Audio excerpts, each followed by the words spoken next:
Ashley's had a haircut. Hello. Oh, finally, yesterday, yeah. God, you've scalped your Ash. Wait. Is that in case you go into lockdown again? Yeah. Oh, don't say that, Cynthia. Well, according to Boris tonight, we've got to be prepared. Prepared for what? Just wondering. Oh, prepared for another lockdown. Can't hear you.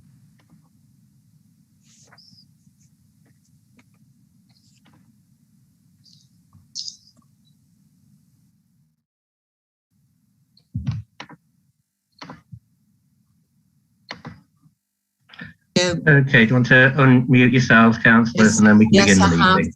Yeah. I have.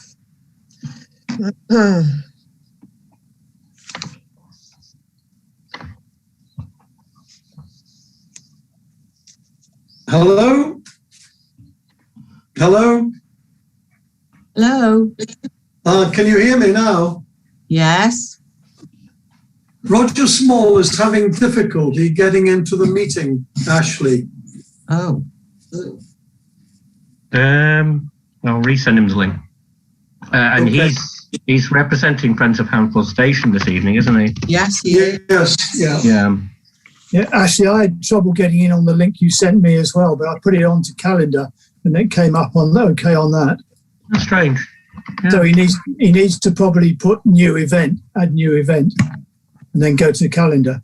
Yeah, yeah.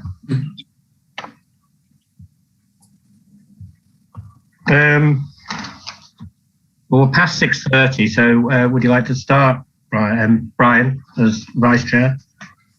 Are we 6:35 though?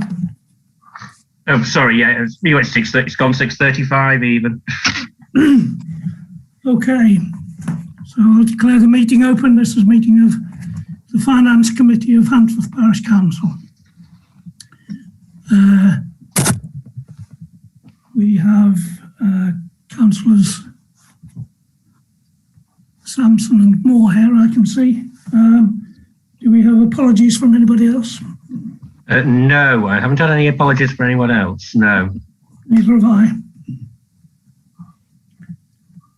Okay. And you've not either. Okay. Right. Item 2 on the agenda is declarations of interest. Any councillors have any declarations of interest? None, Chair. Okay. None, Chair. Okay. Nor me. Item 3 is the open forum, an opportunity for members of the public to make comment or ask questions about matters that are on the agenda. If there are any members of the public who wish to say anything. Okay. Brian. I have a question, please. Can you hear me, Chair? Yes, Yeah. I can hear you, yes. Okay. Just on the apologies for absence, there's no apology from the chair of the Finance Committee. I wonder whether you, as chair of the council, Parish Council, have had any indication that Councillor Bratherton wishes to resign his position as I've not had any resignations from any councillors. Have you had any indication that he wishes to resign or considers himself to be no longer a councillor? Well, a councillor has either resigned or he either has resigned or not. It's not for me. It's not for me to comment about people's. Have you had any suggestion he may resign? As I've just said, councillors have either resigned or they have not. It's not for me to comment.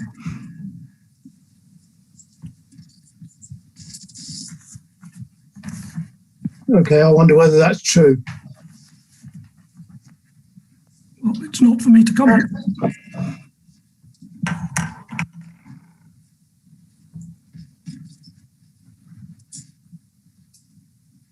Okay, any other comments? No. We'll move on to item 4, which is to approve and sign the minutes of the Planners Committee meeting held on the 4th of February.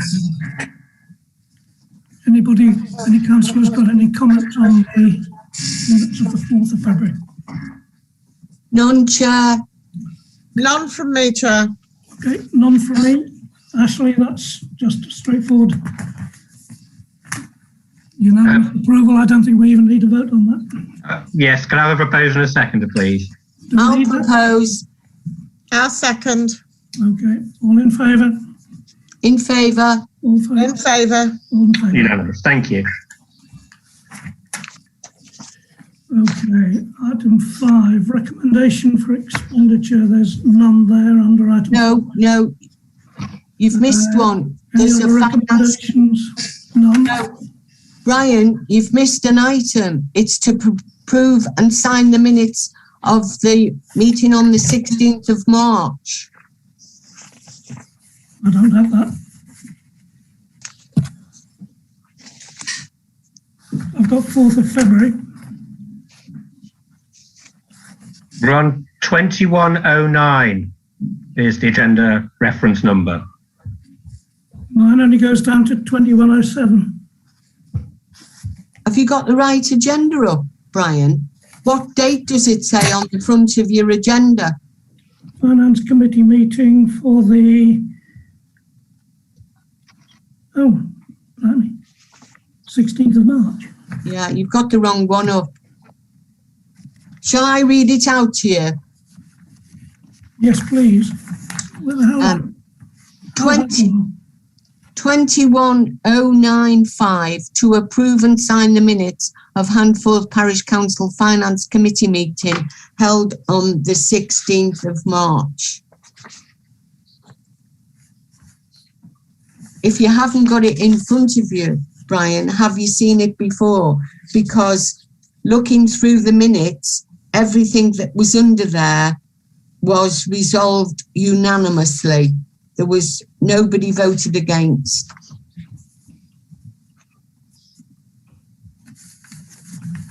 All right, well, I'll have to go with what you've got. I don't have that. Do you want me to read out the Finance Committee minutes to you? If everything was unanimous, It was all unanimous. we can forego that. Okay, I can assure you it was all resolved unanimously. No, I remember it being very brief. And we gave £500 to the Scouts. I'm just giving you a quick sit rep. We approved the quarterly expenditure, and the open forum. There was no comments. And the reason why we're approving the 4th of February was that we didn't have enough people to ratify the 4th of February minutes, which are the ones we've just ratified. All right, Okay. thank you. Thank you. So, shall I propose that we accept these minutes? Yes, if you and Councillor Moore can propose and second. Can I I'll propose? propose. And I will abstain from voting because I haven't got them in front of me, but not to be. And you weren't at the meeting, Brian, I'm afraid. You Sorry? couldn't make it. You weren't at the meeting, you couldn't make it. All right. That's probably why you haven't got the minutes. Anyway, okay. In favour? In Are we favour.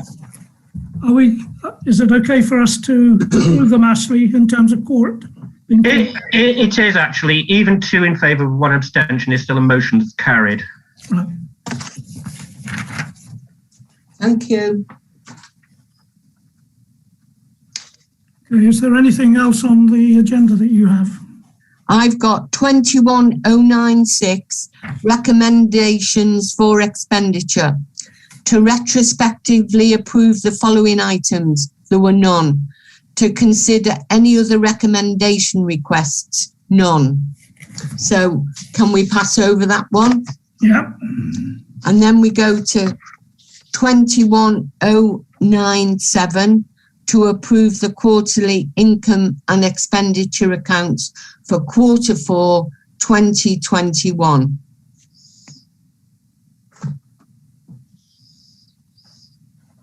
Well, does anybody have any comments on those? I obviously haven't got those. No, No comment. no comment. Okay. So do you want to propose and second? Yes, please. I'll propose. I'll second. In favour? In favour. In favour. Abstain.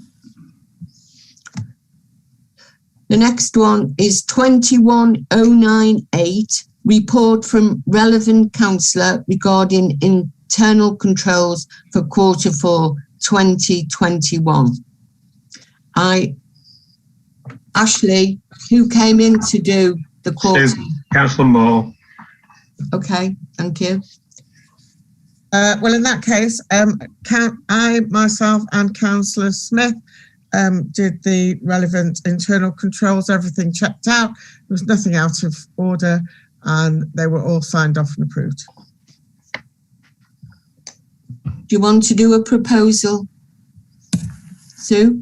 I can propose it, yes. I propose we accept the report and the internal controls for Q4 2021. Right, I'll support that. I'll second it. All in favour? In favour. In favour. Me in favour as well. The next item is to discuss and make recommendations to full council regarding a grant application received from the Friends of Handforth Station for the sum of £700 towards the artistic improvement of station infrastructure. Do we have Roger Small in attendance?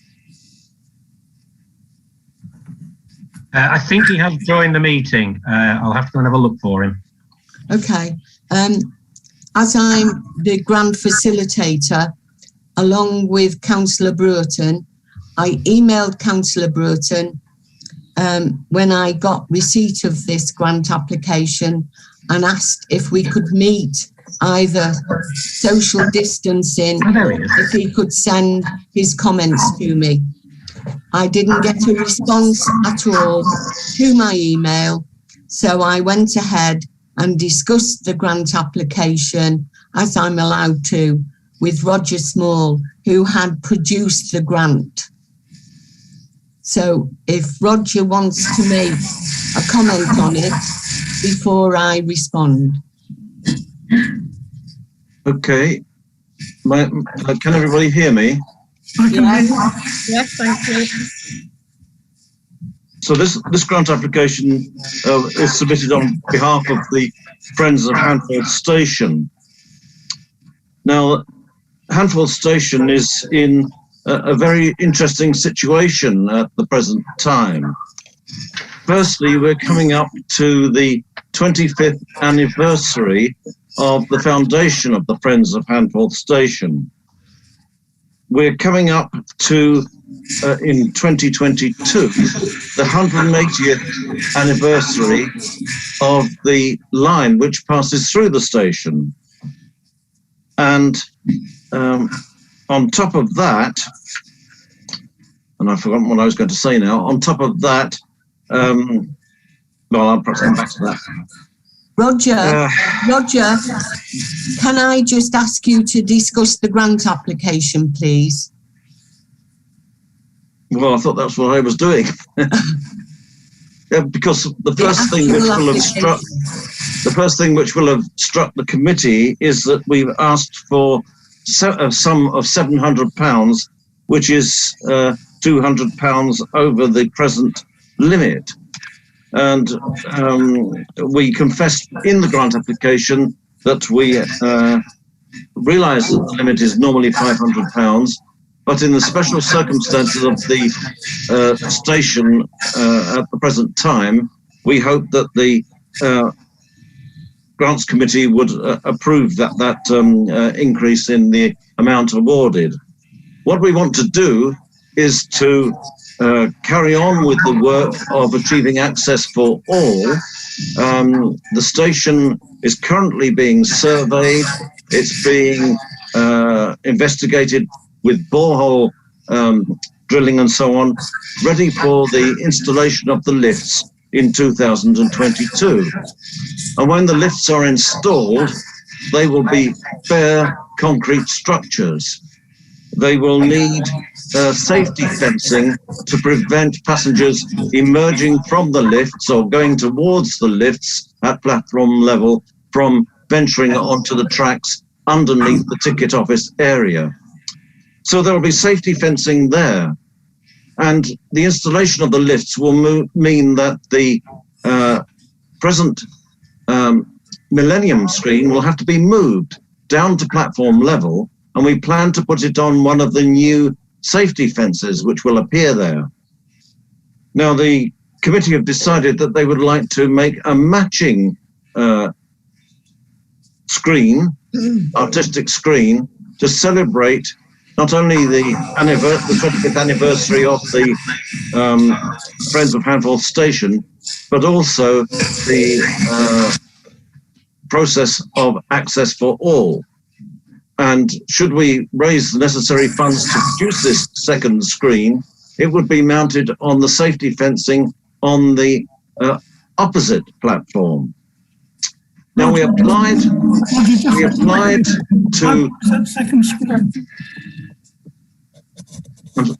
We applied over a year ago to Tesco Bags of Help for the money necessary to build this second screen. The total sum involved was over £1,400.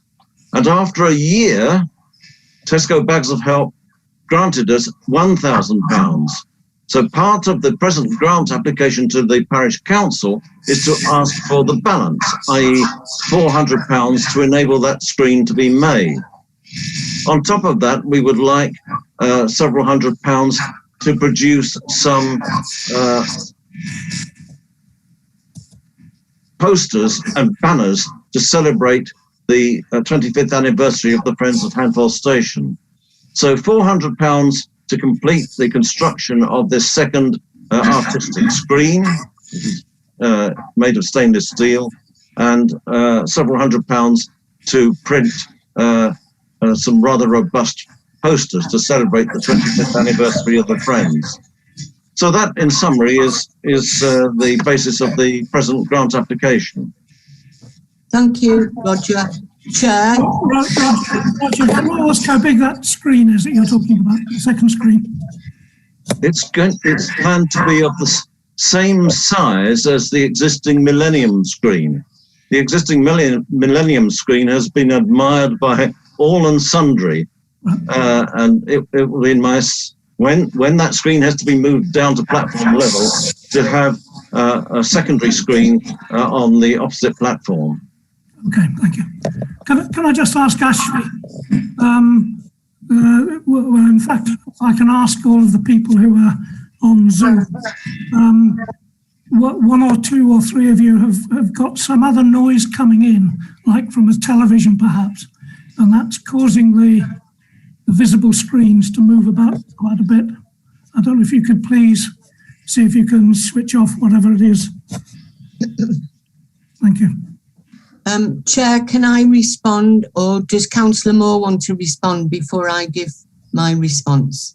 You give your response, Cynthia. I do have a comment to make, but I'd like... Okay. Right. The grant was prepared very well, very detailed, lots of information.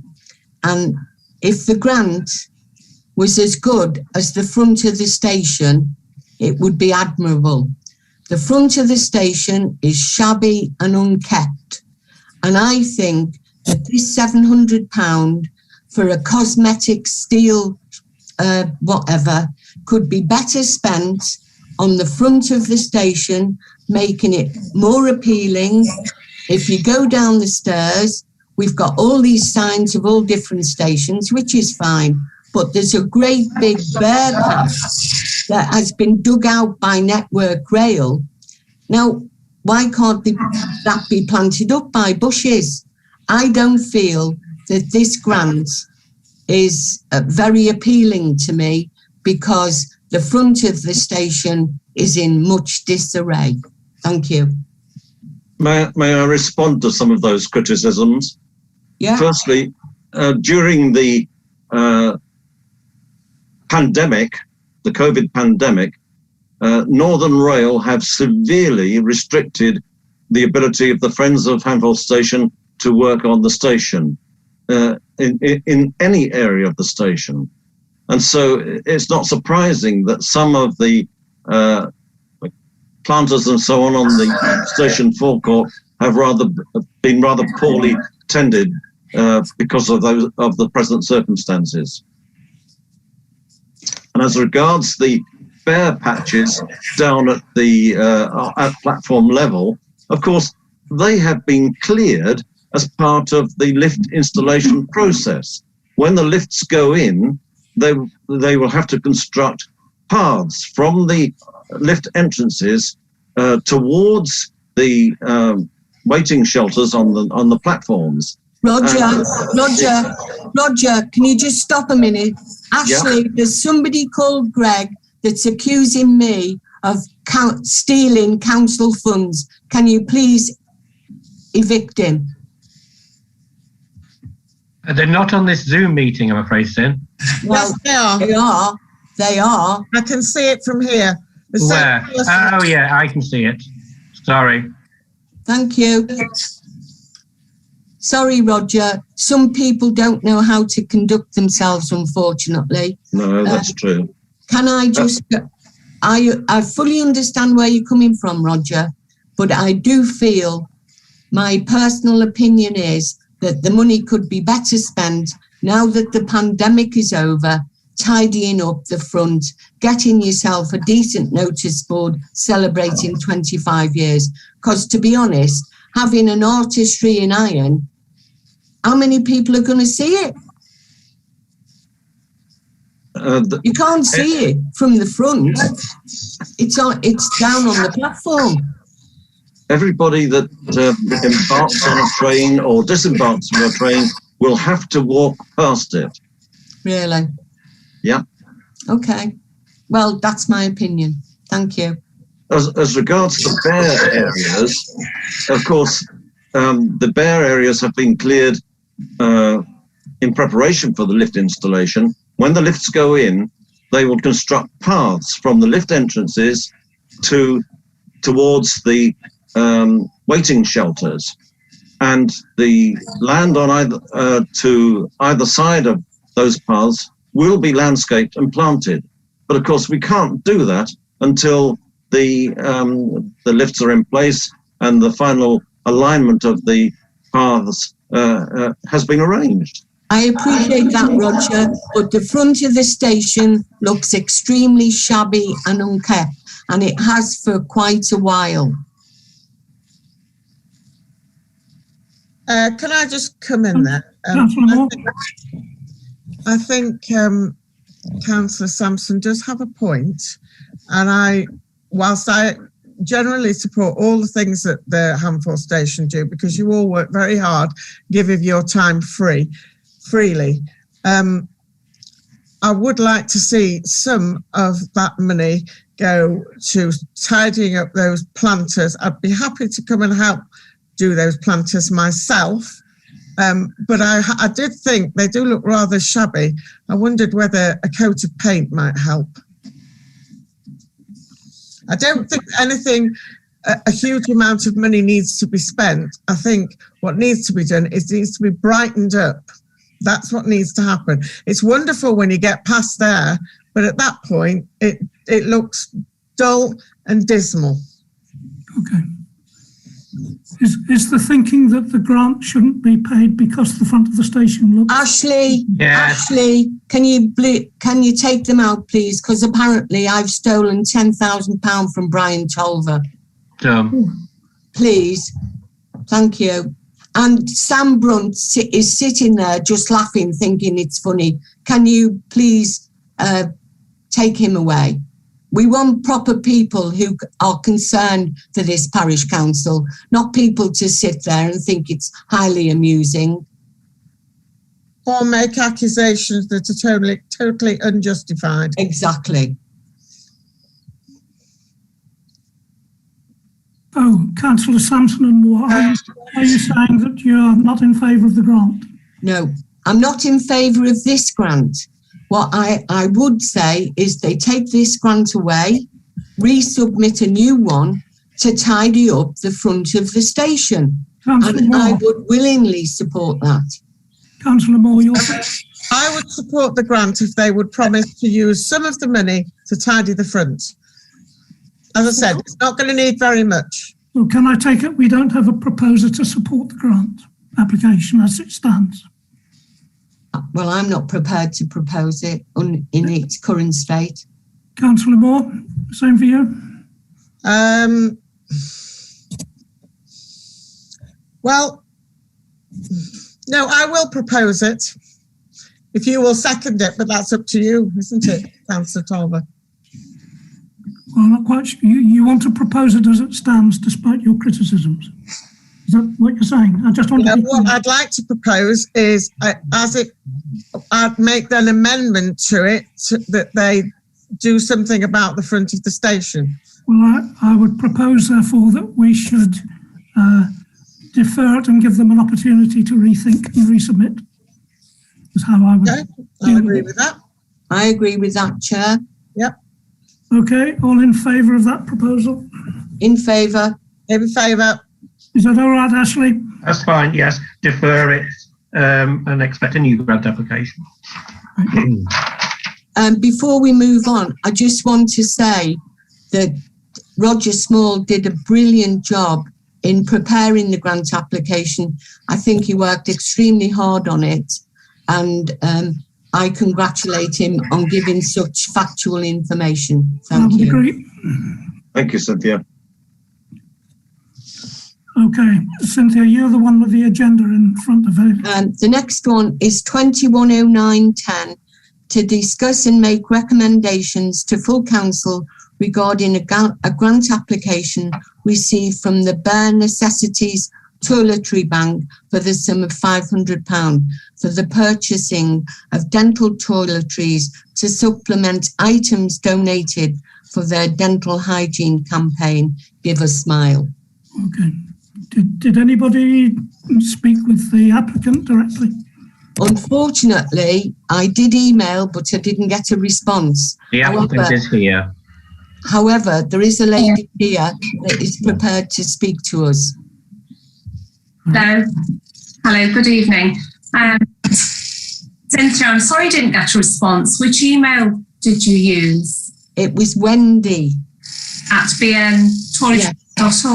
Yes. Right, well, I'm sorry that must have got overlooked. I'll check my junk box and see what happened, because we do respond to all our emails, so apologies. Overlooked. What would you like me to do? Just describe the nature of our work and why we're approaching you for the grant? Yes, of course. Yes, please. Yeah. So basically, we are very much like a food bank, but we only collect and distribute toiletries and hygiene essentials. So we're working with people living in poverty, and we're focusing only on hygiene poverty. That's a kind of layer of poverty that sits beneath food poverty. So locally, the charities in your immediate parish that we focus on are Hope Central and Oak and Cllr Shore Start Nurseries programme through Cheshire Connected Communities. And we did used to support the Riverside before that shut, which I think is kind of in your bailiwick as well. So the reason for approaching yourselves to ask for supplementary funds for our work is that this year our main project is focusing on dental hygiene. It's a real problem if you're at a food bank, basically you're destitute. After housing costs, you have £50 or less to feed yourself, clothe yourselves, heat your household, buy food and toiletries and washing powder and things like that. So you are below the poverty line in every sense of the word. The most requested item at a food bank is toothpaste and then toothbrushes. We've got stories of people sharing toothbrushes in households. We've got children unable to clean their teeth because there is no toothpaste available. Admissions to hospital in young children under the age of 6 it's the biggest reason for being admitted to hospital as a child is the extraction of milk teeth because of poor dental hygiene or lack of access to basic kit that we probably use ourselves, giving a second thought to each day. Pardon? Sorry, I thought you were asking a question. So basically, so one of our initiatives really is that we pack up toiletries into different guises. So we make up packs for women's refuges, we make up packs for street homeless, we make up packs of teenagers, we call them teen survival bags. We make up packs for the NHS for COVID, frontline workers, for COVID patients who don't have relatives. So the reason I'm telling you is that when we make up packs, it avoids waste, it's very targeted, and it does the job that the charities themselves identify where their resources are stretched or they don't have resources. So the dental hygiene has really come about as being something that is at the forefront of a lot of our charities and organisations' minds, that they would like to be able to offer proper support to their users. So in the context of a food bank who have probably got, well, hundreds of active users, and those people, they provide 3-day crisis packs. I'm sure you probably are all familiar with how it works. So what we hope to do is to be able to pack up a selection that would either provide a family of 4 with enough product to last 3 months. That would be toothbrushes, toothpaste, some mouthwash, and then perhaps we might be able to buy some dental disclosing tablets for children. And then individual packs for single person households, which would be single toothbrushes and lower amounts, lesser quantities of the toothpaste and so on. We have accounts with a toiletry wholesaler. So to purchase these items at wholesale prices, the rough cost is £10 per family pack, and between £6 and £7 for a pack for an individual to last that amount of time. Of course, that just depends on when we're buying it and if there are any particular offers on and so on. So we use best endeavour to get best price when we're purchasing things. So a £500 grant provide roughly 50 packs. That would be 30 families and 20 individual ones. Have you discussed sort of aligning your operations with Hope Central? Sorry? Have you discussed things with Hope Central about how you can align your 2 operations? In the sense that they're one of our charities, we support 25 charities and organisations throughout Cheshire East, Stockport and Greater Manchester. So Hope Central are one of our food banks who we work closely with, and they receive regular donations from us as toiletries. They receive packs and whatever they request or whatever we have available, we're giving those things into them frequently for them to supplement the packs of food that they give out to their families and individuals registered with them. So just so I understand. So we are already aligned. Yeah, just so I understand, you don't give the products to the families directly, you give them to the food banks to do that, is that? No, we don't, because it's it's important that there's a qualification process, and in helping one, we help many. So we rely on the food banks or the women's refuges or the schools or the Connected Communities projects, because they've got a vetting process. There's an index of need, and they are making sure that the people who are benefiting are actually the people who should be benefiting. Okay, our object as a registered charity is the relief of poverty. So we have to be confident that we're fulfilling our obligations under that legal requirement. Okay. Councillors? Yes, please, may I speak, Chair? Sorry. I'd like to ask, have you applied to Wilmslow Town Council for a grant? Yes, we did get a grant from Wilmslow Town Council last year. And in fact, they suggested we applied to yourselves. So, yes. Right. One of the questions I'd just like to ask is, recently, Hope Central were given £5,000 from HPC for the people of Handforth. Now, if there are people in Handforth that you say don't have a toothbrush or can't afford toothpaste, if you let Hope Central know, they can use that funding to provide toothbrushes and toothpaste. And on a secondary question, have you thought of going to Colgate to say, look, we have people who are in dire need of toothpaste and toothbrushes, and I'm sure they would donate in their hundreds if we are in that dire need. Thank you for those points. As I explained, we don't deal with any clients as they are called by all the charities and organisations directly.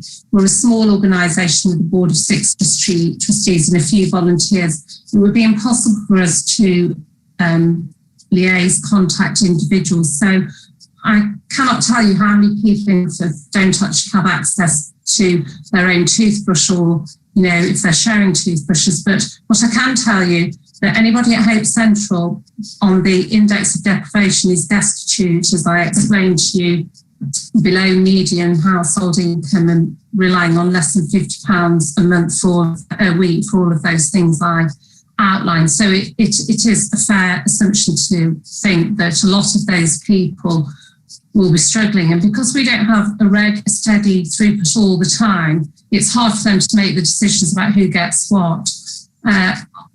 Turning to your second point, yes, we have good relations with manufacturers. We have L'Oreal supporters every month. We get ad hoc donations from PZ Customs, but a lot of the large global manufacturers support a charity called In Kind Direct. And In Kind Direct is like an online warehouse for other charities such as ourselves to purchase items from. So it's a bit like Fair Share. So food banks can buy from In Kind Direct as well. It's a discounted, heavily discounted portal, but you are limited, you're restricted to quantity that you can buy.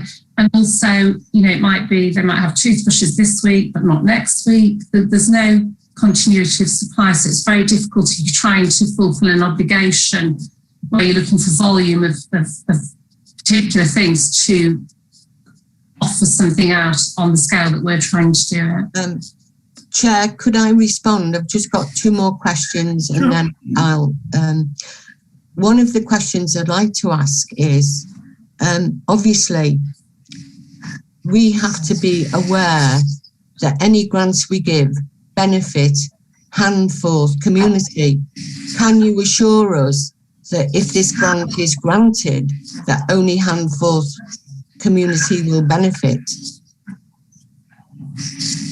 Yes, most certainly. And in fact, we're quite used to if a group or a supporter wants to put a restriction on funds or type of support they offer to us, that we are definitely able to do that because our organisations and charities are based throughout the geographic areas I described to you. We can definitely assure you that any funding you provide to us for this purpose will benefit residents of your town. Would you consider going to Hope Central to ask them for part of the 5,000 that we gave for Handforth people? I think that probably would be wrong of us because my understanding is that Hope Central focus on food poverty, and I think it would be kind of robbing Peter to pay Paul, councillor, and I would not feel comfortable doing that. I think it would be counterintuitive really for us to be, given with one hand and it's taking the other. I think this is separate. Can I assure you that the £5,000 wasn't just given for food, it was given to help the Handforth community in whatever area they needed. Now, if you're telling me that there are a number of people in Handforth that need toothbrushes and toothpaste and whatever else. Well, we need to know how many before this grant is paid over. Because you say a toilet... I do not know how you would obtain that information. I think you would find it extremely difficult to obtain that information. So, for example, I'll give you another analogy. There will be children who attend Wilmslow High School who probably don't have those things at home. We support pupils on the we support Wilmslow High School with general toiletries that they can have available for children on the pupil premium there. We also support pupils there who are living in poverty through our teenage survival bags, which always contain toothbrush and toothpaste. But it is a fact that a lot of these organisations have told us they would be very, very happy and can place these kits. They quite like the idea of being able to say to somebody, there you go, you're a family of 4, there are 4 toothbrushes, 3 tubes of toothpaste and a big bottle of mouthwash, and that will last you probably 8 weeks, maybe 10 weeks. And that's the job done. Okay, you can cycle through like that rather than on a basis. Councillor Moore, do you have any questions? I don't know how you would conduct that research, I'm afraid. Thank you. Councillor Moore, any? No, I think it's been very comprehensively covered, and I would be happy to support this. I know that my family regularly donates things, including various household items and including dental materials to Hope Central, so they do have some means of venting it to their client base, as it were. But if I've understood it, basically, if we approve this grant, you will give £500 worth of various dental products to Hope Central for them to distribute. Is that the case? Well, we would also like to offer it through the Cllr Shore Start Nursery Programme as well, which I think falls within your boundary. Is that correct? No, it's just over the boundary, but I don't think we would be too... Is it? Okay, well, if you want to put a restriction on to say it can only go to Hope Central, then so be it. Okay. Councillor Sampson, what's your thought? I'm sort of abhorrent that there are people in Handforth that don't have a toothbrush and toothpaste.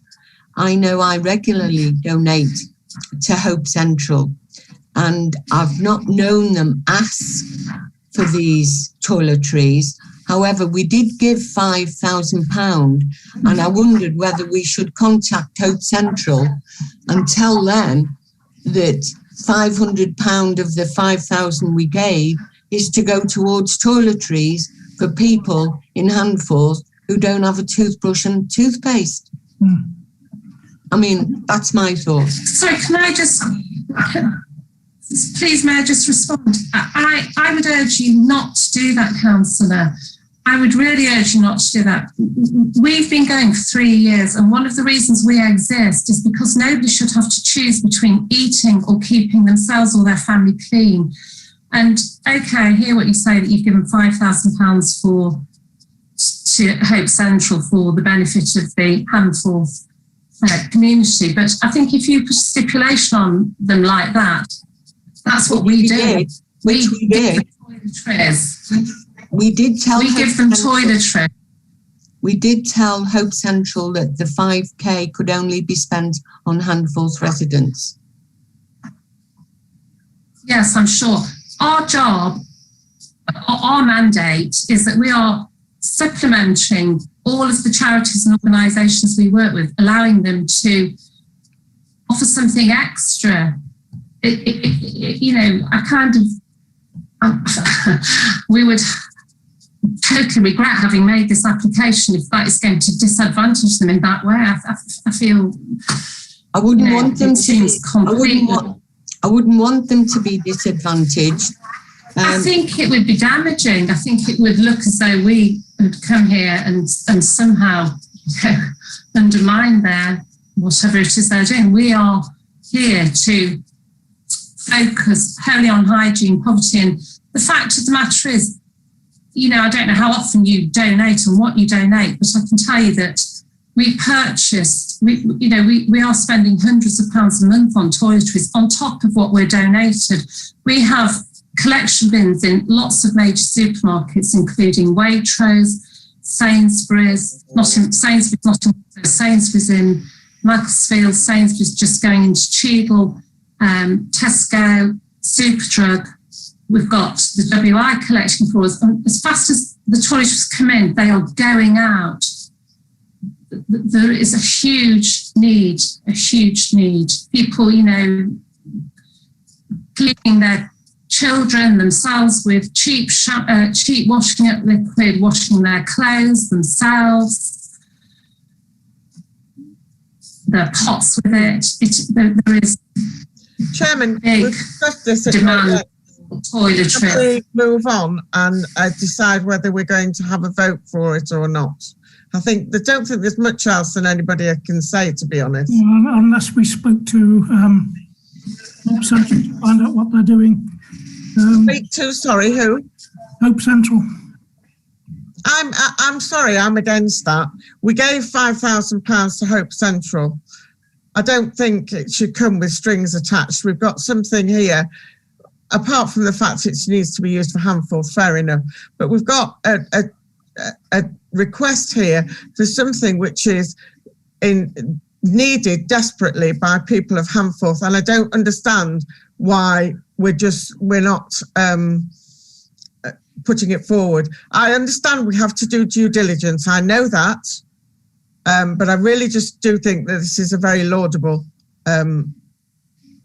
grant application. As far as I can see, it just amounts to adding £500 to Hope Central's fund anyway, which is not something I would object to for 1 minute. Okay, well, I would like to propose that we accept this, we grant this application. I second that. All in favour? In favour. I'm in favour with reservations that the money only gets spent on Handforth residents. I think that's already been said, hasn't it? Yeah. Ashley, can we word that so that it's directed that it be used specifically for Handforth people? Ashley? You're muted, Ashley. Sorry, can you hear me now? Yeah. Yeah, it'll go to full council next in a short while. Okay. Thank you. And can I just say that your grant application was very open, honest, and it was very informative. Thank you very much. Thank you. And if you want to know more about our work anytime, we'd be very happy to talk about it again. But thank you, everyone. Okay, thank you. I'll leave now. Good night. Thank you. Chair, that's the end of the meeting. There's no more agendas for the finance meeting. Just one thing I'd like to say. I would like to resign as Vice Chair of the Finance Committee as of now. Oh. Right. Okay. Close of meeting. Thank you.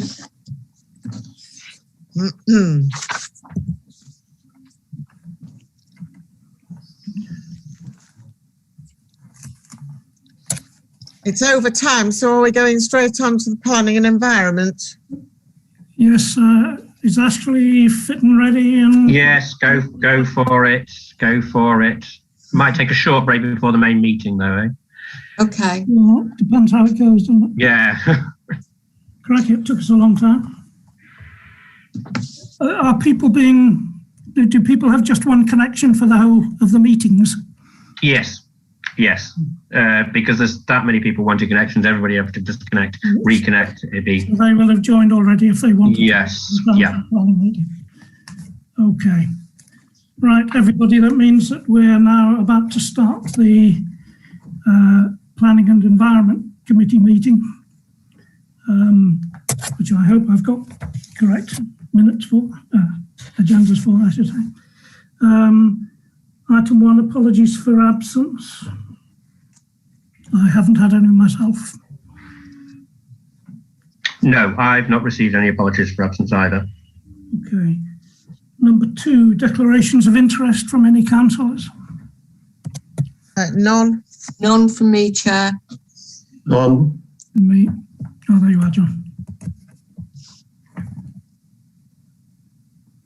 Okay. Open forum. Any members of the public wishing to speak on any of the items on the agenda?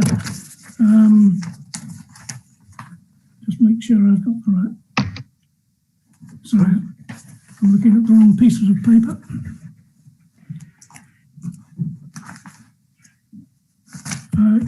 Given that one of the items is the updated version of the Garden Village application, I think what I'll do, I'll take that as the last item on the agenda, and we'll have a separate open forum about that just immediately before that item. So if we can limit this first open forum to all of the other items that are on the agenda, we'll maybe make a bit more useful progress that way. So anything on items 4 onwards, but not item 8 at this stage.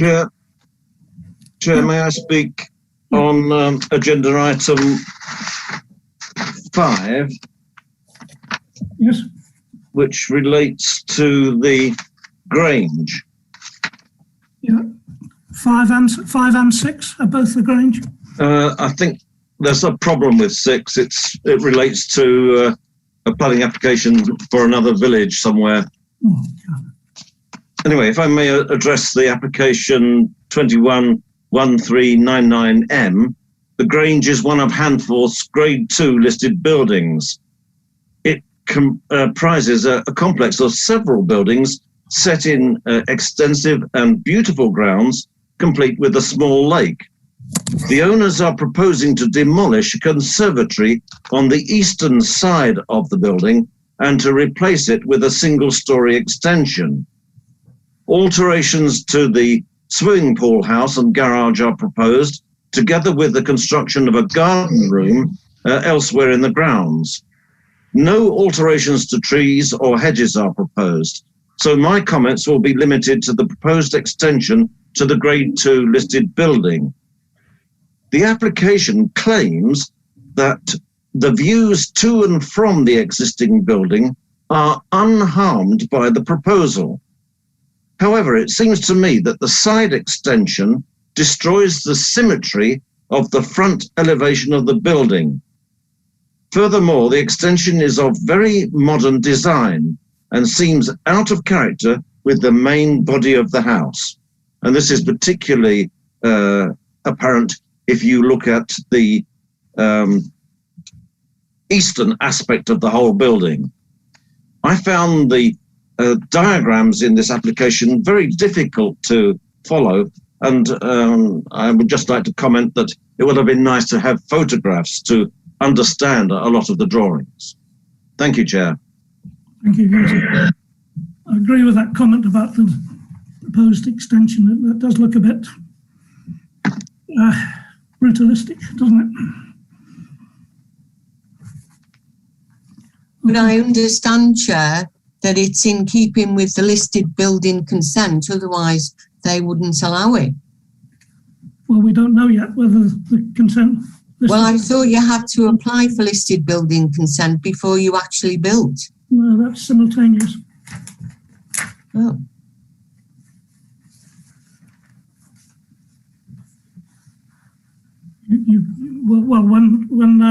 When I had to do work on my Grade 2 listed building, we had to do both the planning applications simultaneously. Okay, thank you. I mean, it's possible that the list of building consent could be altered subsequently, but the initial applications would be simultaneous. Okay. As far as I understand it, anyway. Anybody, any more comments on the ones other than the Garden Village? I'll take that as no. Okay, so if we move on to that very application. No, we need to do the minutes first. To approve the minutes of the 16th of March.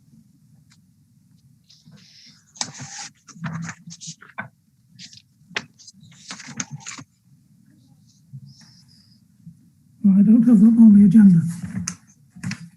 Sorry? I go on to item 5 as being... No, 21.10.4. 21.10.4 is to approve and sign the minutes of the Planning and Environmental Committee meeting of the 16th of March.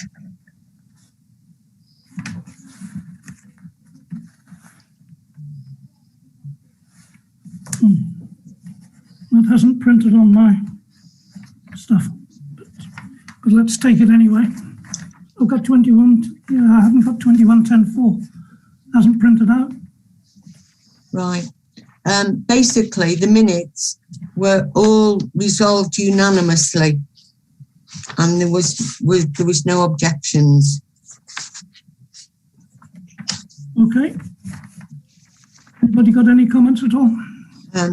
Just None. Councillor Moore, Councillor Smith? No. Okay. So we will accept those then. Ashley, have you got any idea why my agenda is mangled in that way?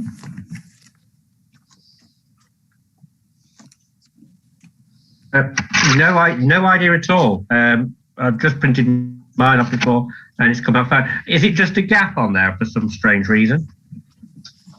You can't really tell. I mean, it goes down to, on page 1, we've got the open forum, and then it says page 1 of 4, and a space for the chair and date at the bottom. And I don't know why, because, yeah, mine's printed out. Is everybody else's printed out okay? yes. Yeah, mine's fine. Yeah. Yeah, mine's fine. Probably a printer gremlin. It might have just spat it out at that point. You never know. It happens sometimes.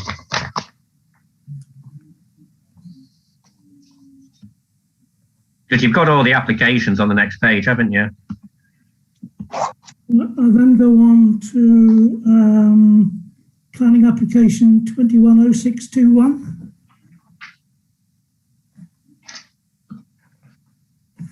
Or am I looking at minutes of a previous meeting there?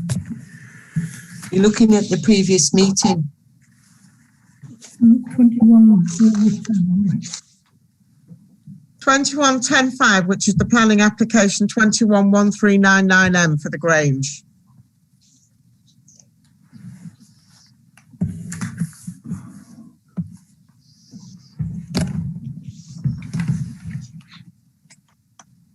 We need to have a vote on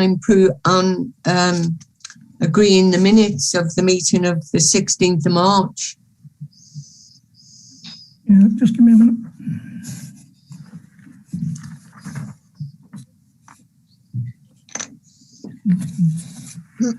Okay.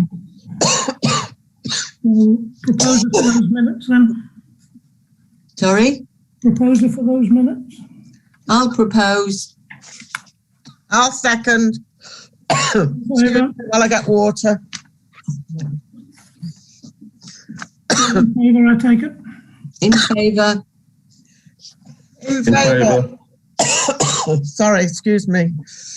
All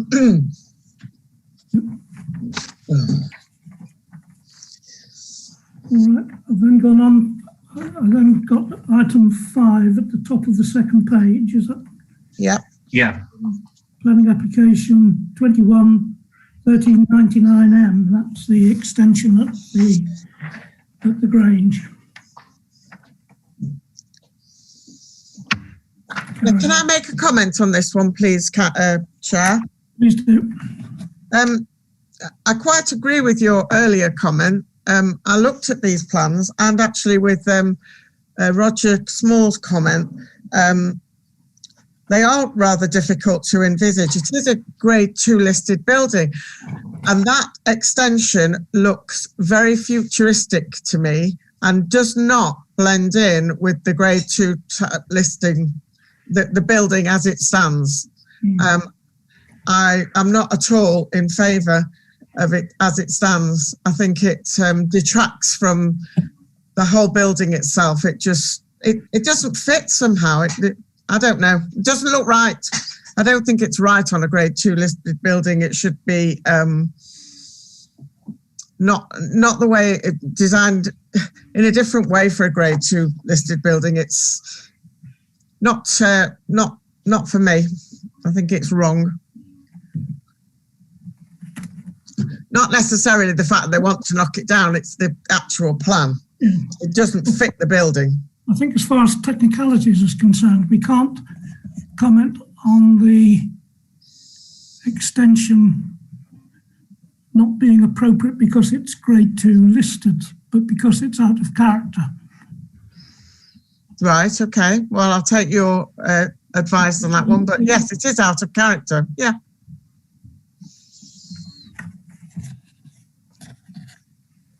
Anybody else? Can we put in that they relook at it and give us a clearer definition of what the materials that they're going to use, and if it is Grade 2 listed, do they not realise if they use futuristic materials, they're not going to get planning permission, or they're not going to get consent for. Well, I think the way this the approval of these is done by two different groups. There's the ordinary, if I can use that term, planning officer, who will look at it from the normal point of view, as it were, as to whether it's, sound structure and all the rest of it. But he would also consider whether it's in keeping with the area and other buildings in the area, and with the building that it's an extension of. The listed building consent. I mean, there's no other buildings in the area quite like this. No. I'm just talking technicalities.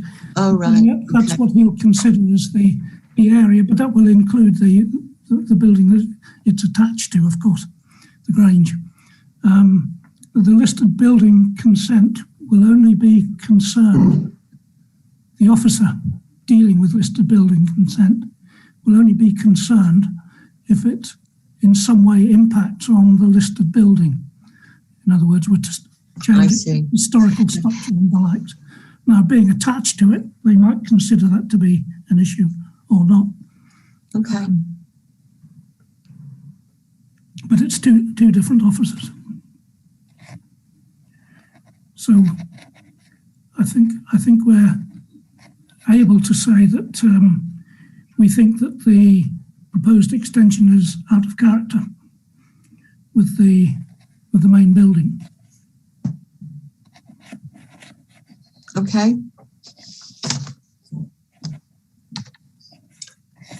So what are you proposing to object then, Brian, on those grounds? Well, so that we are concerned that the proposed building, or proposed extension rather, is out of character with the main building to which it's attached. Okay. Both in terms of appearance and materials being used. Okay, fine. Okay, Ashley, you got that? That's fine. No problem. I've got that. Is the 1400M that follows that? Is that the correct number?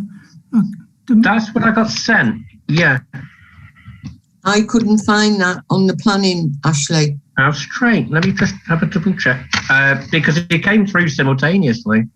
So they looked right, didn't they? 1399, 1400. Mm-hmm. Yeah.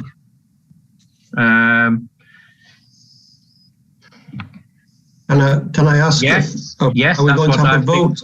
Yeah, that's what I've got there. Yeah. Well, I was thinking we'd take them together. Right. Yeah, that's what they've given me. Yeah, 1400. And is it on the database? Yeah, that's what they've sent me through. But if it's taking you to something different, it is on the portal. Yeah. Then I'll have to have a look at that, and we'll get it over to the right place. Can we leave it with you to get the right reference number on our response then? Yeah, absolutely. Yeah.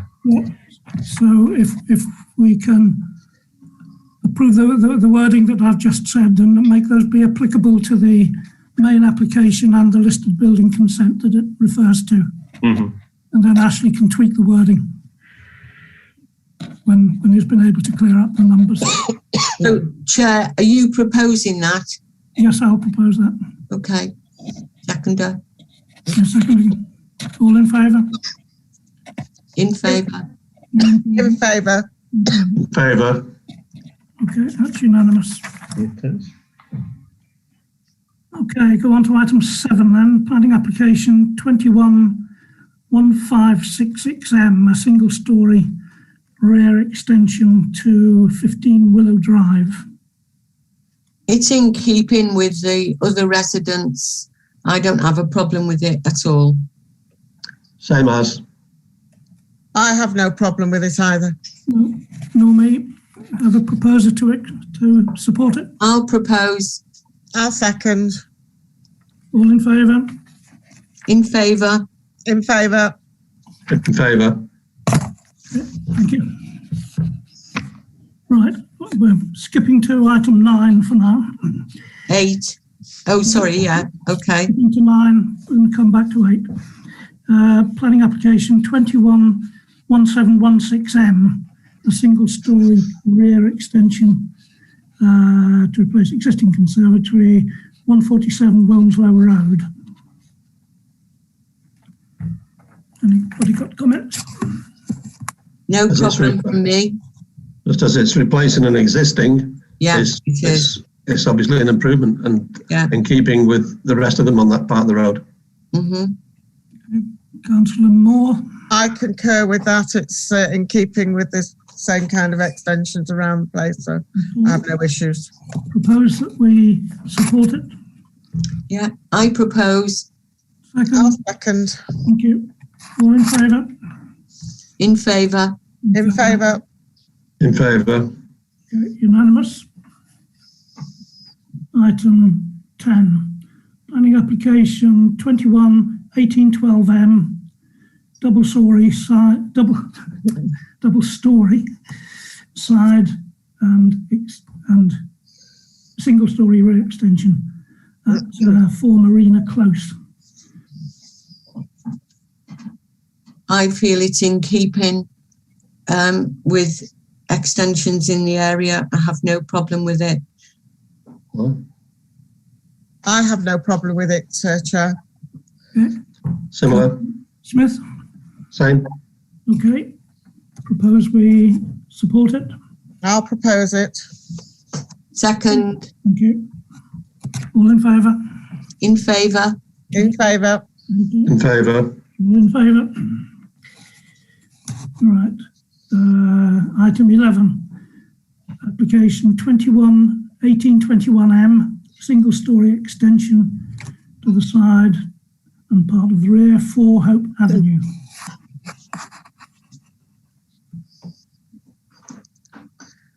As far as I'm concerned, Chair, this is exactly the same as the other 2 applications.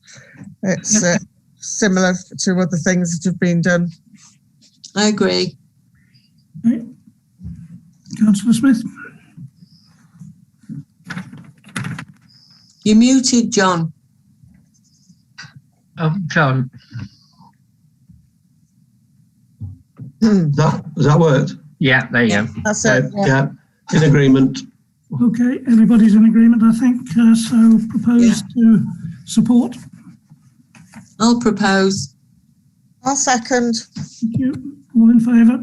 In favour. In favour. In favour. In favour. Unanimous. Thank you very much. Okay, so we're going to proceed on to item 8, which is the Garden Village. And as I said at the beginning, we'll have comments now and questions from members of the public. As this Chair, may I make a comment, please? Should we let the public speak first? I'd like, with your permission, to defer this item until we are a full council again, because it's very detailed. We need more information. I'll be honest with you, on reading it, I found it very difficult. I think we should have one planning meeting with just this agenda and an open forum. And I think it would be much more widely appreciated. May I speak, Chair? Yes. I concur with Cynthia. Just looking at the size of this, it's now 7:45 and we're still not at the main council meeting yet. It does deserve a meeting of its own. What can we discuss this evening that will have any relevance or any effect on this planning application? I don't think there's a great deal. So I'd also suggest that we defer it. My personal view is that we're not going to have any impact on this planning application, full stop. But I take your point. But let's hear from members of the public, since I promised them that they would have an open forum. Give me 1 second. Roger? Yeah, thank you. David Pinkham's got his hand up. Yeah. May I speak? Yes, please. Of course, I regret the loss of the green fields for this site, as probably we all do. But it's an ill wind that blows nobody any good, and some benefits in the form of SIL monies and S106 monies and so on may come to Handforth in the future. But what I would like to say is that I have some reservations about the drainage of the site. With regard to surface water drainage, the northern part of the site is planned to drain into Spath Brook. The southeastern part of the site will drain into the ditch which runs alongside Blossom's Lane and hence later on into the River Dean. The southwestern part of the site will drain into a ditch that enters the River Dean close to the wooden footbridge. I anticipate that these 3 watercourses will therefore receive a significant amount of runoff water. Accordingly, all 3 of them may be in need of some attention to prevent erosion of their banks. I found it very difficult to determine how foul water is to be drained from the site. Relatively small public sewers are described in Blossom's Lane and in Church Lane in Woodford. Presumably, these will take foul water from the eastern side of the site. The planning application suggests that foul water from the western side of the site may be drained into public sewers in Earl Road, Cherrington Close, and Woodlands Road. This may mean that new sewers may need to be constructed underneath the bypass, and I wonder whether the sewers in the Woodlands Road estate have the necessary capacity. Thank you, Chair. Thank you. David Pinkham had his hand raised, apparently. Thank you, Chair. Can you hear me? Yes, we can. Right, good. It's following on from Roger's point, actually. I was going to raise the same issues, but I read within the papers that there's a report that actually, I'll just read the first paragraph on the sources of flood risk. It says information relating to flood risk at the site has been obtained from the Environment Agency online flood maps, which confirms that the site is located within flood zone 1.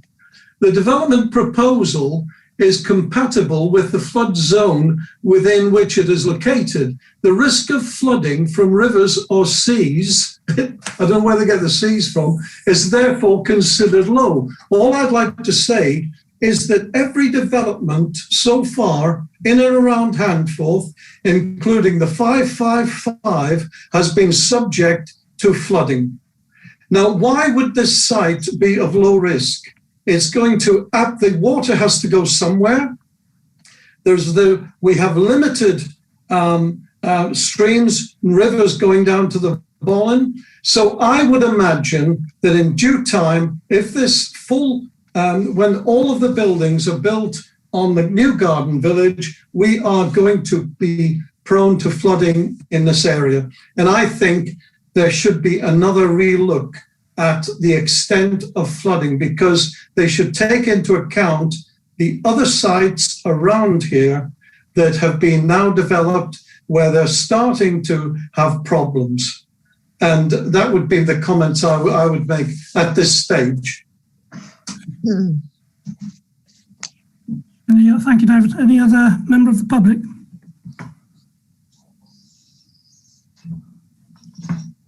Okay. Any councillors? Propose that it's deferred, councillor. I'm a little bit concerned about that, because the last date for comments on the website is the 5th of May. I know that that's a bit of a moving target, but I'd be a bit worried about not saying anything. When we responded to the initial application, we basically said this is a sort of a holding comment because we wait to see what the full application is. So I think it would be wise of us, even if we do have a fuller later discussion, to put in another holding comment to cover the concerns about the drainage. I would also mention that there seems to be no progress whatsoever on the concerns that we raised in our initial letter, infrastructure, facilities and so on. And they also still seem to be very dependent for delivering sustainability of this site on having a cycle and footpath coming up Hall Road, which is dangerous enough as it is without putting more soft traffic on it. So I think that we should, by all means, have another discussion about it, probably a separate evening meeting about it. But I think we ought to put in a holding letter again on that basis. Just an idea, shall I resubmit our original holding letter and say, redate it? I think you say, yes, the comments that we made on whatever the date was still give us concerns. We don't seem to have seen any movement in those issues. We've also had concerns raised about drainage, and we have much experience now in Handforth of drainage problems. And also there doesn't seem to have been any solution to the problem of cycle and pedestrian access along Hall Road. Chair, can I just make another point here?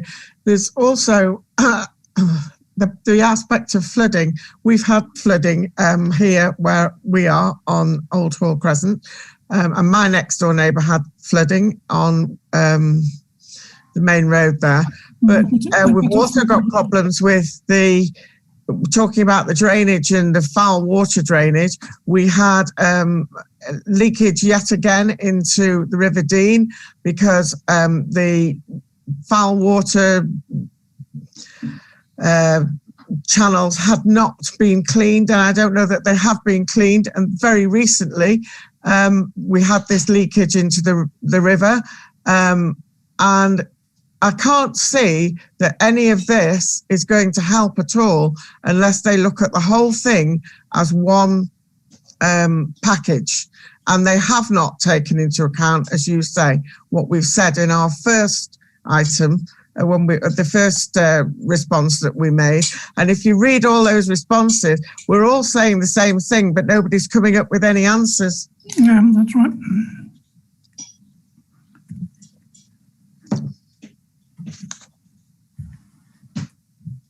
Okay, so would councillors support a letter on that line? Yes. Absolutely, yeah. I'll support. Okay, Ashley, we can tweak the wording. Yeah, we've got a good outline there, I think, but I'll run it past you guys, I think, yeah.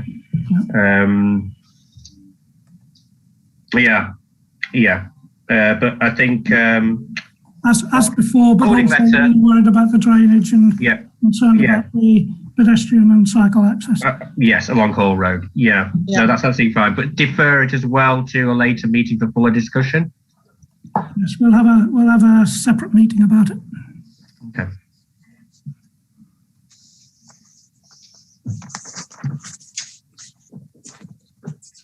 Proposer? I'll propose it. I'll second. Okay, in favour? In favour. In favour. In favour. In favour.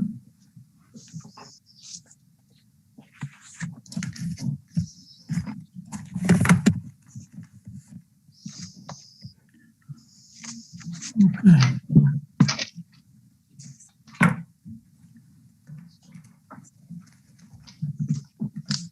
And if that's the last item, yeah, that closes the meeting. We'll close the meeting, and I shall also say that I want to resign from the chairmanship of the Planning and Environment Committee.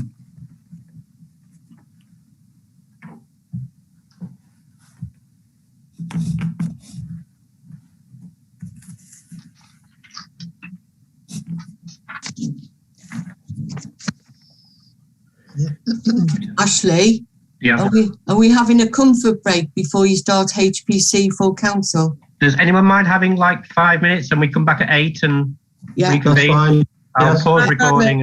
And... Thank you. Okay, thanks.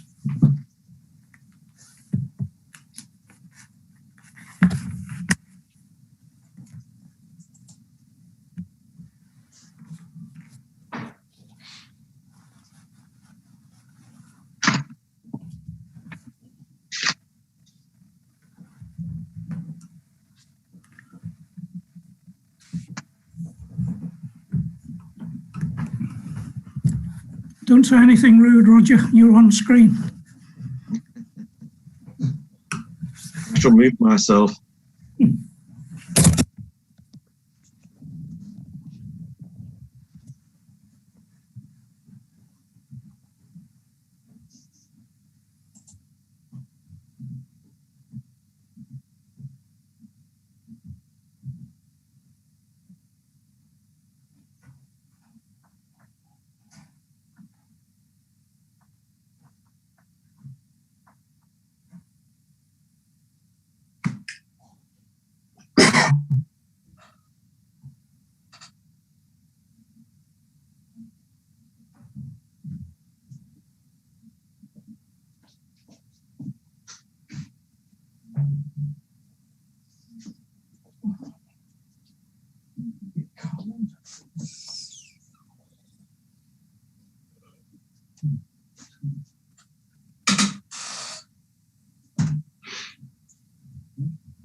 One second.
My clock says it's 8 o'clock. Do we have, I see Councillor Sampson, Councillor Moyes, Councillor Smith with us? Not yet. Oh, there he is. Yes, present. Okie doke.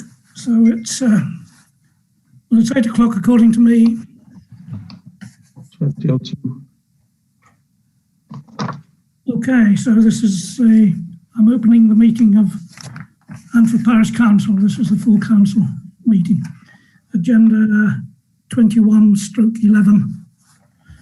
And item 1 is any apologies? Ashley? None received. Okay, none by me. Item 2, declarations of interest. Any councillors got any interest to declare? None, Chair. None, Chair. No. Okay, thank you. Item 3 is the open forum. Any members of the public wishing to comment on anything that's on the agenda or to raise any questions about them? Got Alan Murdoch. There. Just first one about apologies for absence again, just to query whether anything has been heard of either Councillor Bratherton or Councillor Birkhill for, let's say, the foreseeable, the recent past, the last 3 months. The last 3 months, say, for the sake of argument.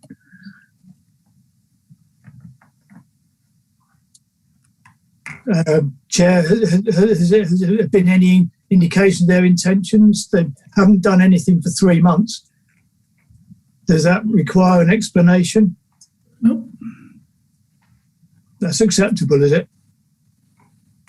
It's what it is. Okay, so we're not doing anything about that. We're just going to let that continue to stand. And what have you got in mind?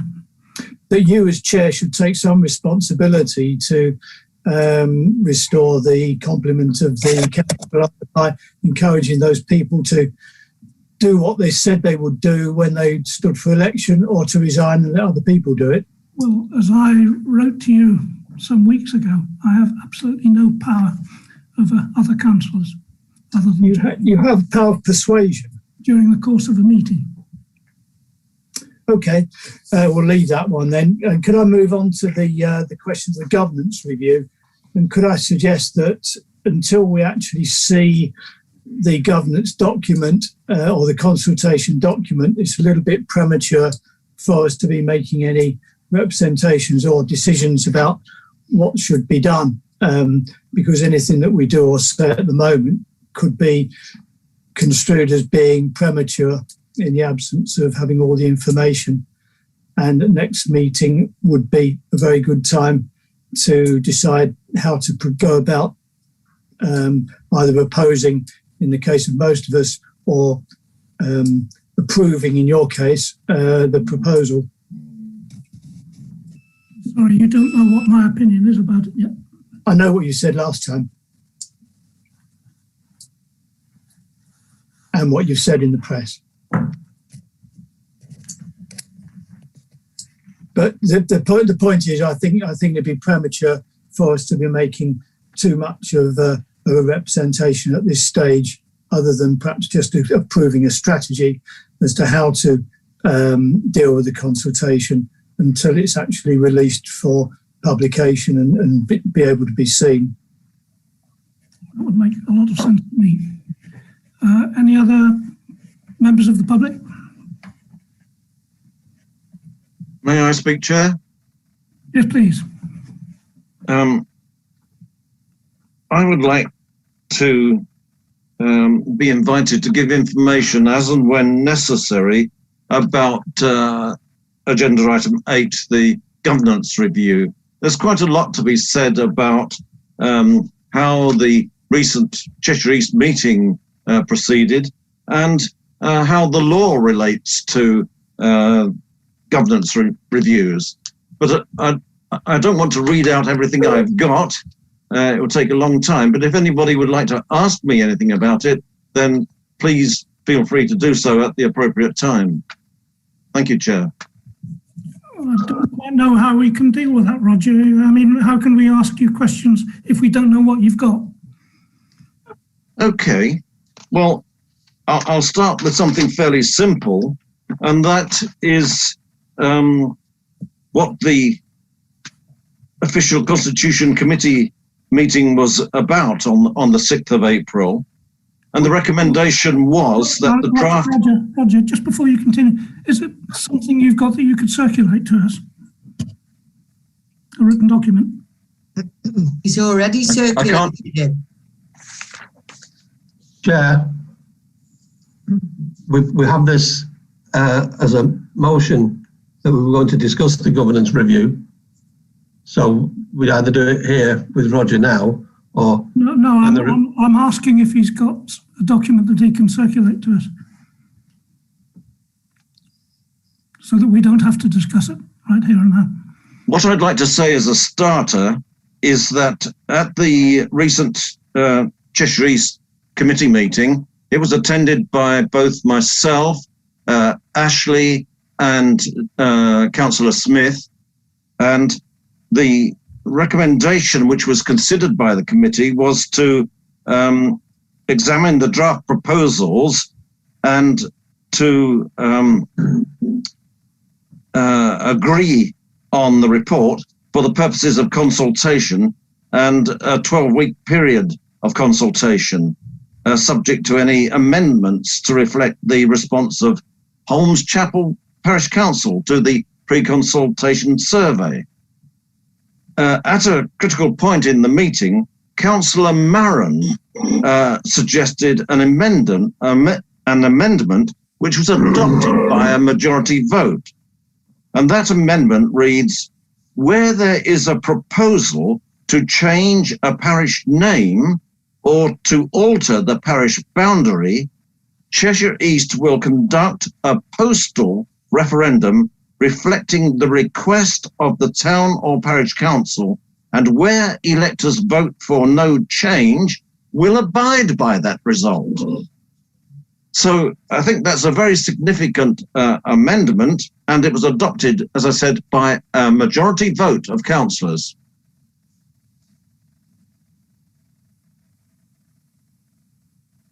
So what I'm saying, I guess, to you is that if Handforth Parish Council objects to the proposals in the governance review, it can ask Cheshire East Council to conduct a postal referendum of the residents of Handforth.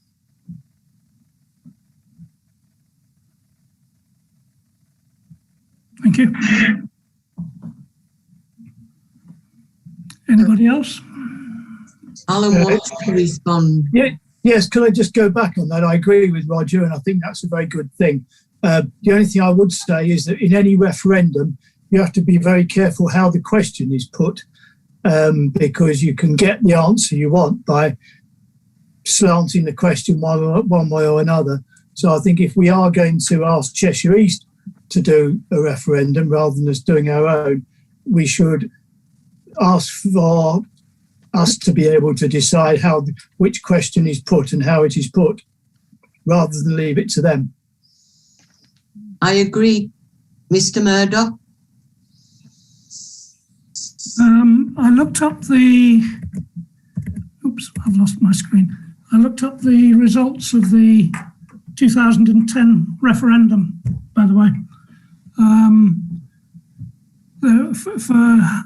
which was a referendum of Alderley Edge and, of Style and Wilmslow and Handforth, separate referenda. Handforth's vote was 615 in favour of what we now have, 415 in favour of us having a joint council with Wilmslow, and 500 and something in favour of having no council at all. So that means that there were about 3,500 who didn't vote at all in that referendum. If anybody's interested in that paper, I can copy it to you. Chair, just based on that comment, I think people are far more switched on and more communicated now by internet with Facebook. There are far more people now with far more opinions on what should happen in local governance. I don't doubt that for a moment. I'm just saying what the numbers were. Well, there's a lot more people in the village now, isn't there? So. No, not really. Compared to 2010, I don't think it's changed that much. Could I just say something, Chair? It's David Pincombe. Hello? Yes, please carry on. Right, okay, fine.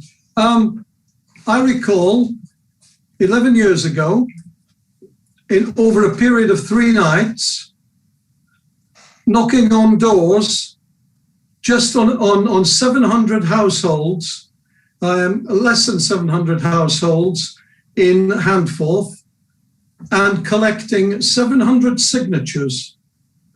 Not one of those signatures wanted to merge with anyone at that time. They wanted to preserve the boundaries of Handforth. And that was only over a 3-night period. If I'd done the full research, because we needed to get 10% of Handforth's residents to put forward to Cheshire East to ensure that Handforth was dealt with as a separate entity. If I had continued my quest for signatures opposing the merge, and that was 11 years ago, I am sure I would have collected in excess of 2,000 signatures. So, this business of you quoting figures at the moment, it's absolute rubbish, because everyone I spoke to signed a petition to say they did not want to merge with Wilmslow or anyone else 11 years ago. Why would it change now? What was your polling done before that referendum or after? Was what, sorry? The polling that you did, the door knocking that you did, the signature collection. Yes, I did that in conjunction with Councillor Burkill, who for 30 years has stood as an independent in Handforth. And he was determined that Handforth boundaries would be preserved. So therefore, I went out knocking. I got 700 signatures, and that over a 3-night period, and they were taken to Cheshire East, and Handforth remained as a separate entity with no boundary changes. My question was that before or after the referendum that Cheshire East held? It was probably after, because we weren't really advised that Cheshire East were holding a referendum. We heard from words by saying that people were asking people to sign petitions on the gates of Wilmslow showground, and going around different people asking for a signature. Wouldn't it be lovely if if Handforth joined with Wilmslow? And they were getting signatures that way. They did not come down into Handforth and ask the residents of Handforth. So the figures that you are quoting are very misleading. We are now in a situation, of course, where all three of the affected parish councils have voted to reject the proposal that Handforth, Wilmslow and Chorley be combined. All three parish councils have objected to that proposal. There's a gentleman called Jordan Hector with his hand up.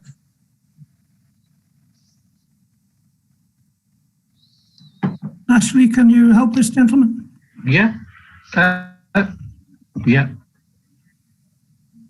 Hi, yes, I'd like to just ask what Councillor Tolver's position is on the possible merger, and will you support the council's decision in campaigning for independence? Councillor Tolver's position is that the decision should be made by the people of Handforth. Chair, can I just make a comment on that? Well, that's not what you said to John Phipps, the reporter from The Economist. It is very exactly what I said. Pardon? That is exactly what I said. You said it shouldn't exist. You said the parish council shouldn't exist. Quite categorically. Can you show me the words? I can do, not right now, but I can send a copy. Many people have seen it. It's been published, the actual interview with many people in Handforth, and yours, I think, was the final swan song at the end, where he asked you. His final comment was, "In an ideal world, would you? What would you like?" And your comment was, "There is no ideal world." But you'd actually already stated that you felt it should not exist. Well, I feel that the decision about it should be made by the people of Handforth. Well, why bother standing for a parish council if you're not going to have a vote, not going to have a position on it? Well, when I stood for the parish council, it wasn't a concern, it wasn't an issue. No, I'm not specifying that single one, but if you're looking to stand for a parish council or any elected office, you need to have positions so that people know whether to vote you or not. I presume that when you were canvassing, you told people what you stood for, and you didn't say, "I don't want the parish council to exist." The question didn't arise at that time. I didn't even think about it at that time. Which time? No, I'm saying that people expect candidates to have a position. How do you know that? Because it's common sense that they want to know whether you're black or white on your decisions. Do I believe it black or is it white? It's people expect a decision, expect to know what you stand for. That's what we ask our politicians all the time. Where do you stand on this, Jeremy Corbyn? Where do you stand on it, Boris Johnson? That's what we ask. We don't just say, "Well, I'll see what the voters say." That's not what happens, is it? So we're going around in circles now. Yes, I'm just stating that what you actually said what you said to a reporter or The Economist. That's all I'd like to put on the table.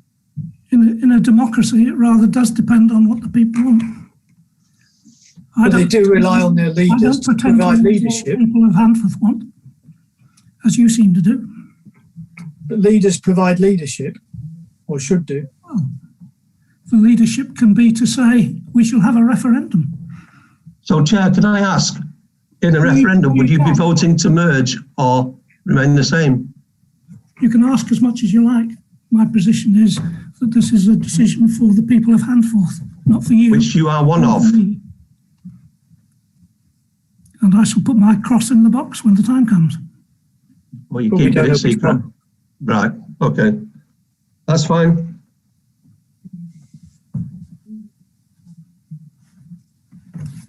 Shall we proceed with agenda? Item 4, to prove and sign. There's a lady. There's a lady been waiting for ages. Bradley's iPad, Ashley.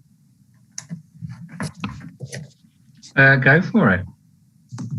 Good evening, councillors. I was just wondering, Councillor Moore gave this really inspiring speech about the climate emergency. I'm just wondering what's Handforth's ideas going forward into the climate emergency? Thank you. Councillor Moore. Yes, well, I'll be answering that a little bit later on when I talk about agenda item 211110. But yes, I have personally, it's one of my crusades, and I'm hoping that there'll be lots of things that Handforth residents will get on board with, which will be rolled out over the next 12 months. But it's not just down to me. I can put forward ideas. I want ideas from residents as well. This is Handforth belongs to all of us.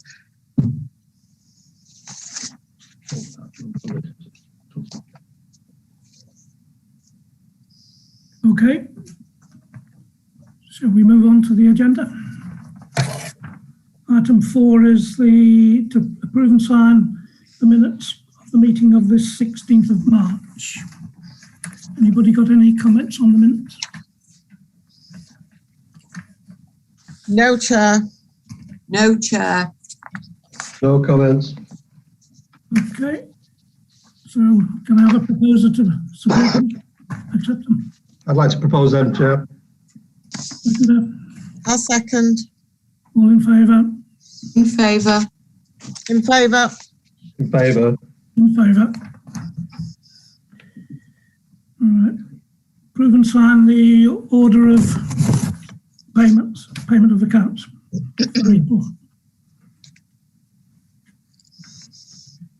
Anybody got any comments? I have no issue on that, Chair. I have no queries on that, Chair.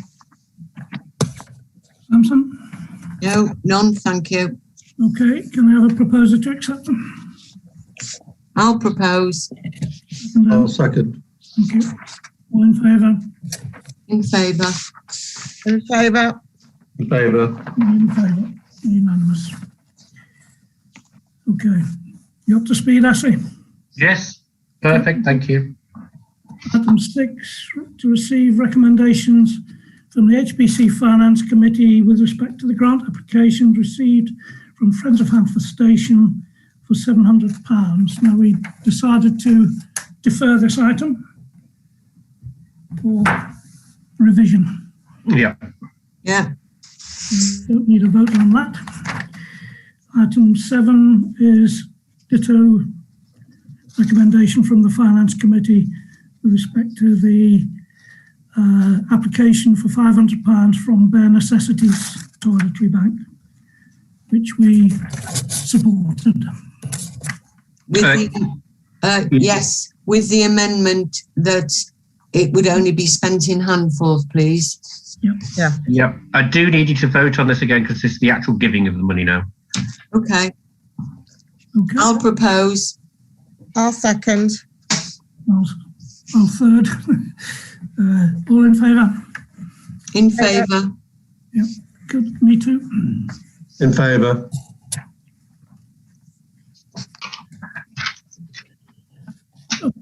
Item, where are we? Item 8, to discuss Cheshire East Governance Review, which seeks to merge Handforth Parish Council with Wilmslow Town Council, following on from Handforth Parish Council motion 21087 and the result of the Cheshire East Constitution Committee meeting held on the 6th of April.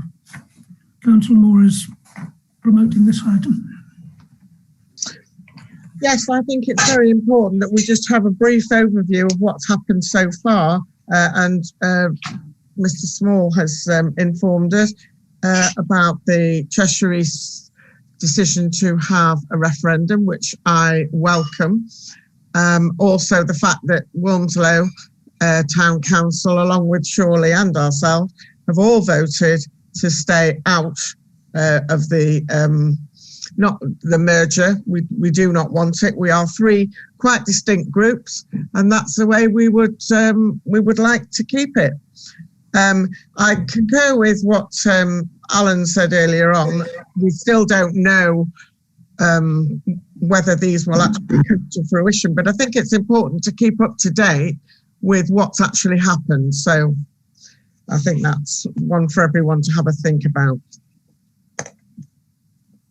As far as I read it, there's been no decision made by Cheshire East yet about what they're going to consult on precisely. So we wait to see that, do we not? Yes, definitely. I'm not sure it'll come to a consultation, to be honest, but who knows? So is there anything practical that anybody wants to try to do at the moment? Could I just ask a question, Chair? If a merge went through, what would the benefits, in your opinion, be to Handforth in a merge where you would be losing one of your council, well, several of your councillors, because it's indicating that you would go down from 7 councillors to 4. Yeah. Where may I chip in at this stage and quote provision 93 from the Government and Public Involvement in Health Act 2007. Provision 93 relates to duties when undertaking a review. And item 6 under that heading states that the principal council, that is the local authority, must take into account any representations received in connection with the review. And I would like to suggest that Handforth Parish Council gets together with Wilmslow Town Council and Chorley Town Council and produces a joint submission to Cheshire East Council with regard to this proposed merger. Very good. Anybody else? Yes, Chair, I'd just like to, I was quoting from memory earlier. I've actually got the quote in front of me now. You mentioned about an email exchange between yourself and the reporter from The Economist, and his actual quote was, "Do you believe that Handforth Parish Council should exist?" And you replied, "Of course not. That's what this is all about." So I think that's pretty unequivocal where you stand. I don't recall exchanging any emails. Well, it's a good job that the reporter remembered it, because he got that in email, and he's given me permission to use that content should I wish. Well, fair enough.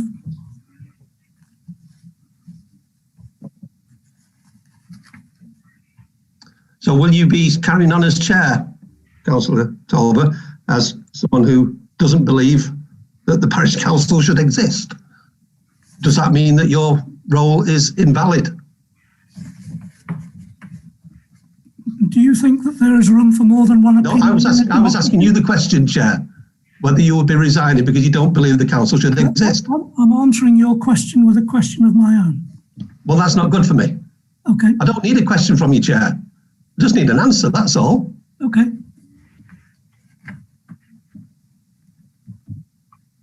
And it's quite a straightforward question. Would you like me to repeat it? Repeat it as much as you like. But you're not going to answer? Only if you allow me to answer in the way that I choose. Okay, please go ahead. Let's see if we can make sense of it.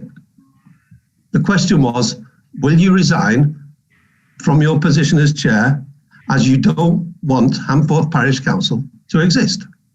I intend to resign as chair, but not for that reason.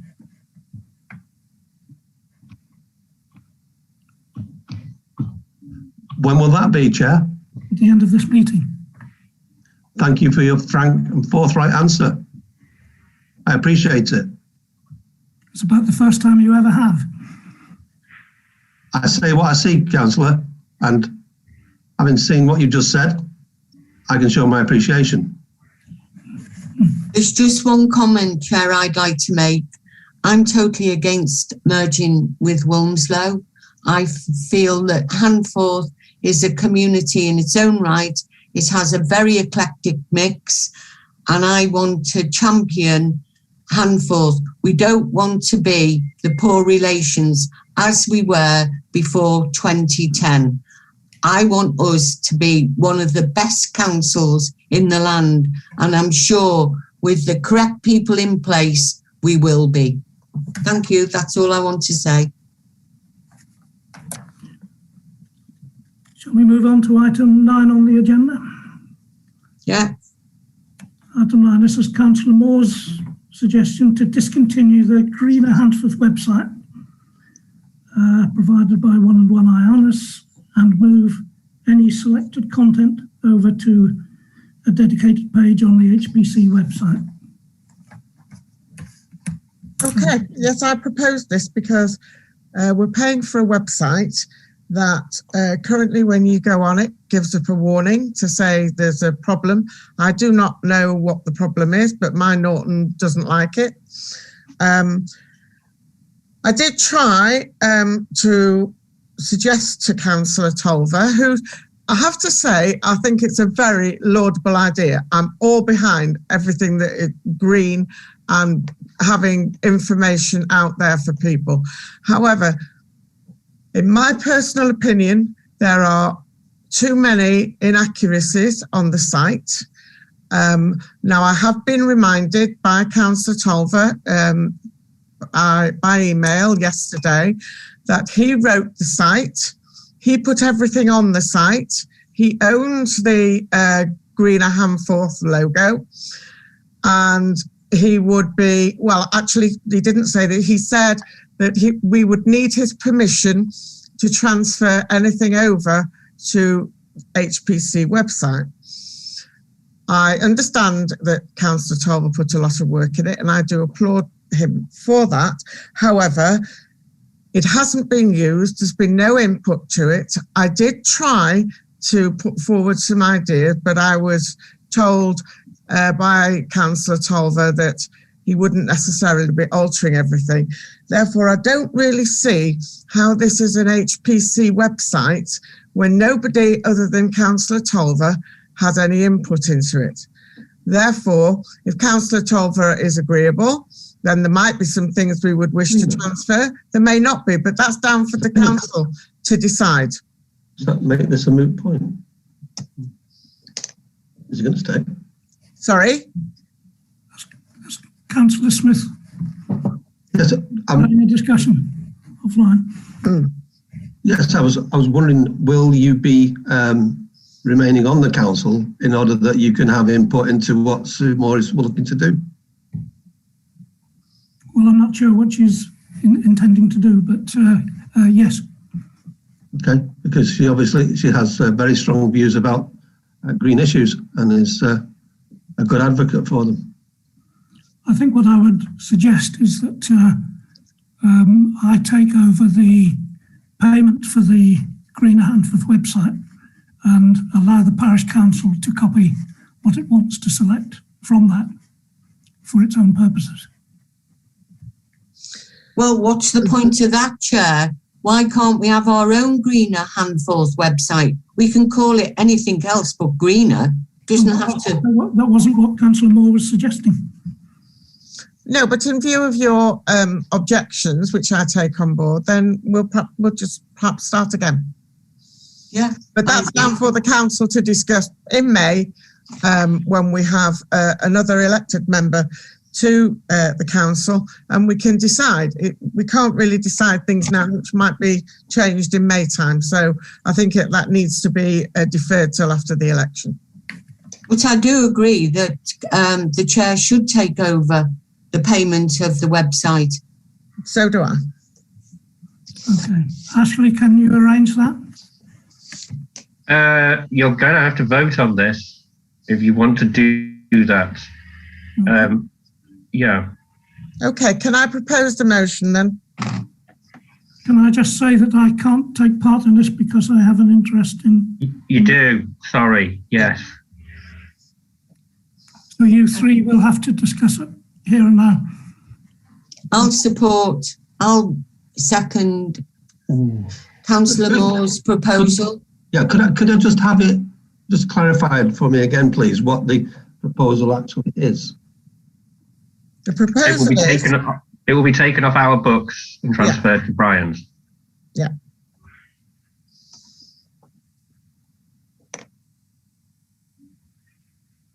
Well, if both councillors are in favour of it, then I'll go along with it. Okay, well, we haven't voted properly, have we? In favour of the motion for Councillor Tolver to take back his Greener Handforth website. In favour. In favour. I understand Brian has to abstain on this. Yeah. No motion is carried. Okay, item 10. I don't know if you want to continue with this one, do you, Councillor Moore? Oh, I don't see why not. Do you want to continue with item 10? Because it says following on from item 9. Councillor Moore, can I just make a comment before you start? Certainly. In our budget, there's 10k for Greener Handforth.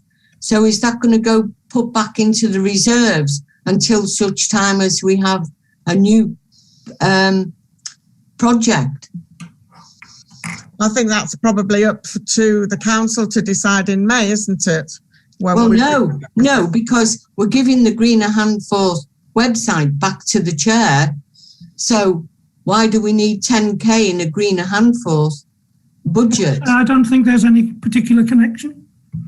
Well, they did, because you approved it. Isn't £10,000 for the Greener Handforth website? No, you approved 10k to spend on Greener Handforth to do with your website. On greener issues, wasn't it? Greener issues. Not to do with the website. The point of the 10k was to spend on things like trees and planting and... Yes, but wasn't it going to come through your website? What do you mean through it? Well, when people being asked to apply, if they wanted to volunteer or if they wanted some money spent, they'd come through the Greener Handforth website and then it would be brought back to the council. The Greener Handforth website was purely for campaigning and for telling people about things. It wasn't related to the money particularly. I think at this moment in time, Councillor Sampson, we should just leave things as they stand. No, I totally disagree. Okay, well, obviously that is your prerogative. That's why we have a council and we all discuss matters. But I don't want that money spent willy-nilly when we haven't got a proper formulated area for the money to go into. So I think it should go back into the reserves until such time as we have a proper named project. Can I speak? Yes, please. Hello. Yeah, the 10,000 in that budget line is exactly that. It's a budget, and it would require HPC to authorise any spend from that budget, or to authorise it as a removal as a line item if there is no longer a recognised route for people to request money for green issues. If Councillor Moore, as part of HPC, is going to ensure that that exists, then we should then look again at what funds should be available.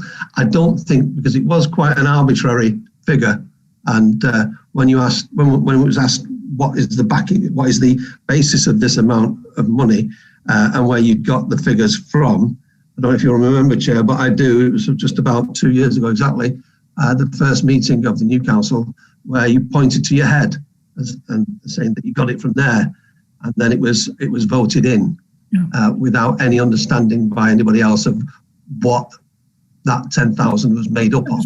It was basically just a reserve amount. Yes, just an arbitrary number. Yes, to be set aside for whatever projects might come up individually.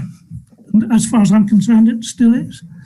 I think you could allow it to remain there as something that, if Councillor Moore came up with a woodland management plan for something where you needed to spend £1,234, it could be allocated from that 10,000 if you so choose. Yes, I agree. It needs consideration. That's all I'm saying. Yes, it's not to be spent on something. It's to be spent on whatever projects the council decides on in support of greening of Handforth. Agreed. Yes. Okay. So can I continue now? Sorry, please do. Yes. Okay. I have to say that I was really disappointed that Greener Handforth didn't take off, that it wasn't, we haven't used these 2 years that we could have done to have done a lot of things. So this is all about preserving and improving. Over 1,000 visitors. Sorry? It does have over 1,000 visitors. Yes, thank you, Councillor Tolver.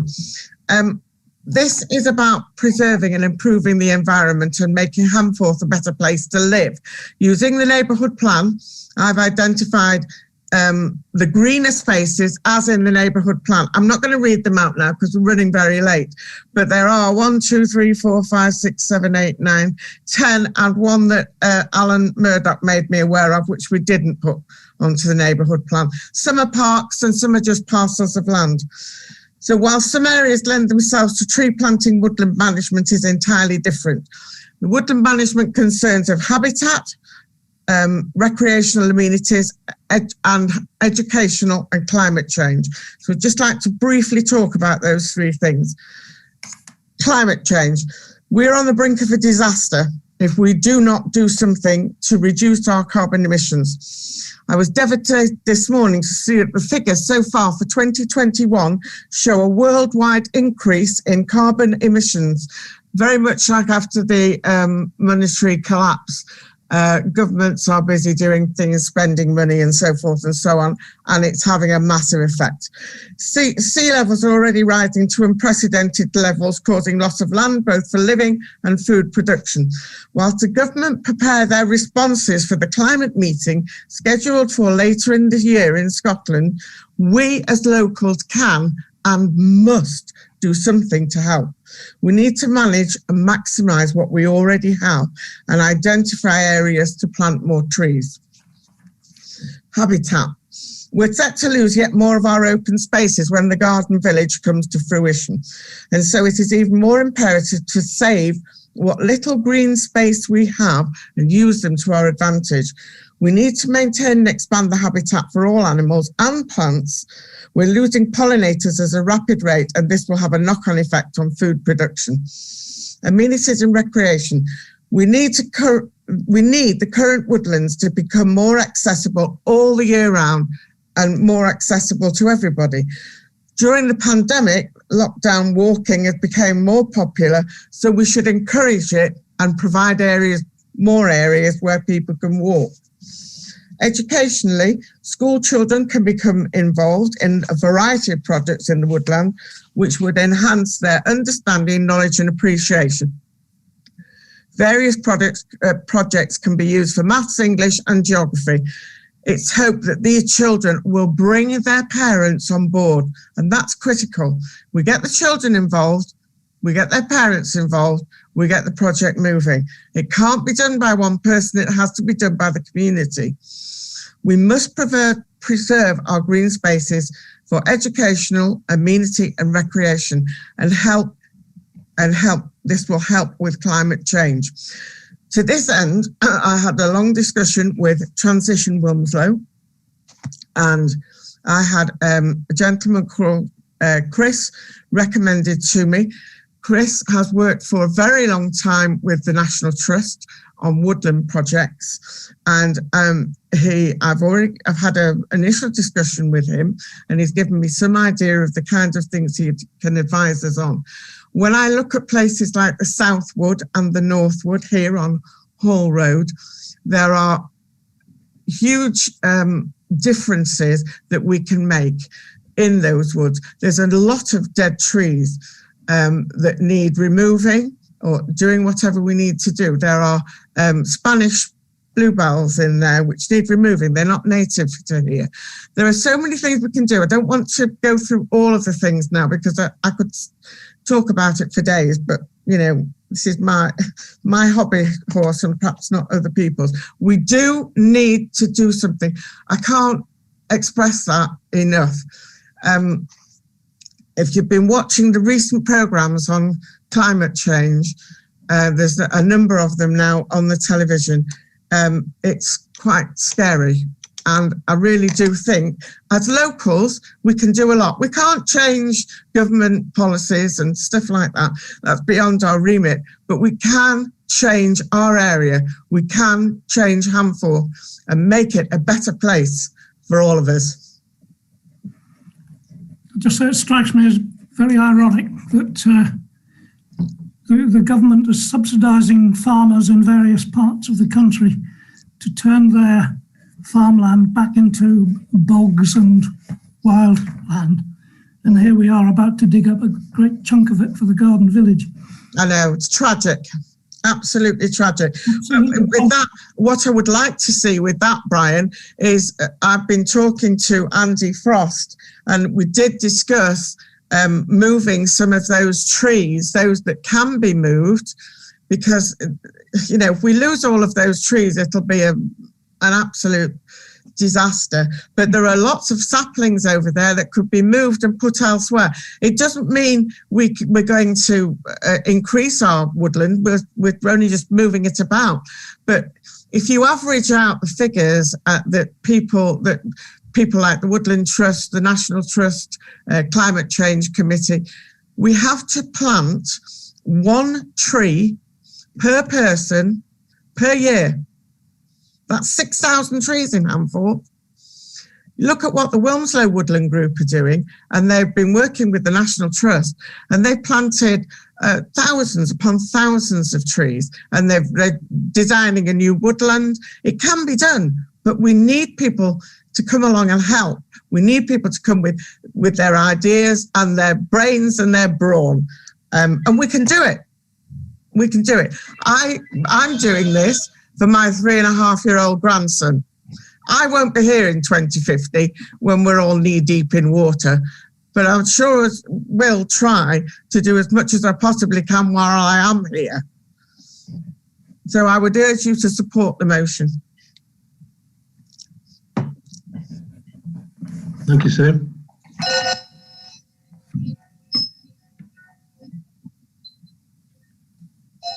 Can I propose it?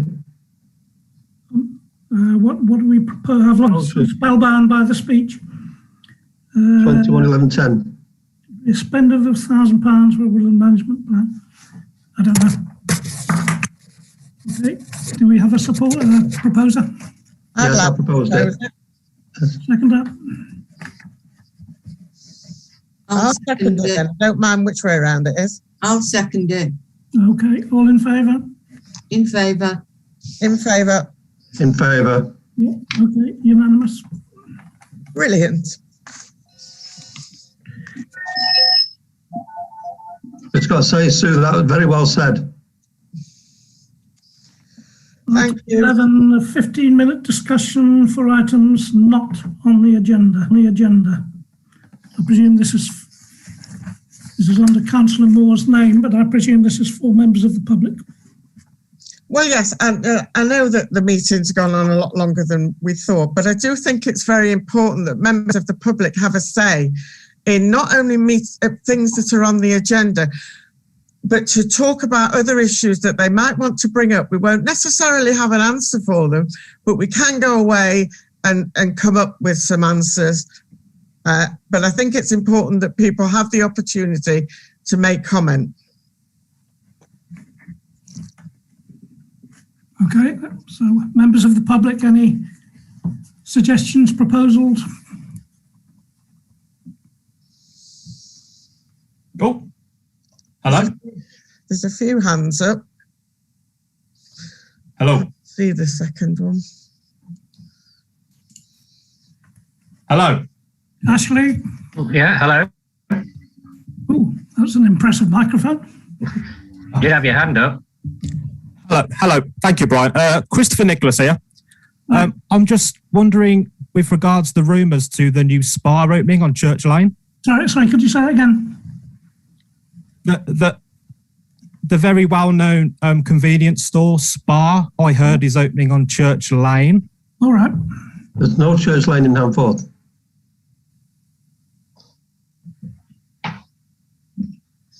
Okay, moving on. Roger. Roger's got his hand up.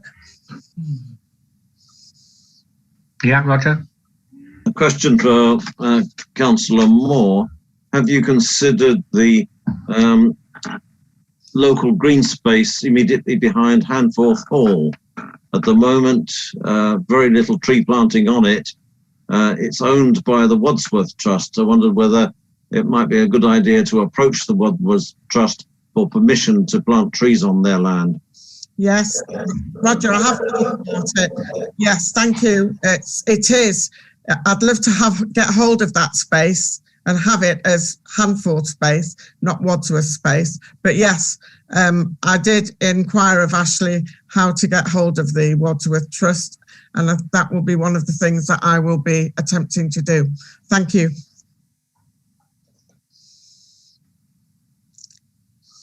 Jordan Hector has his, sorry, my voice is going. He has his hand up, Ashley.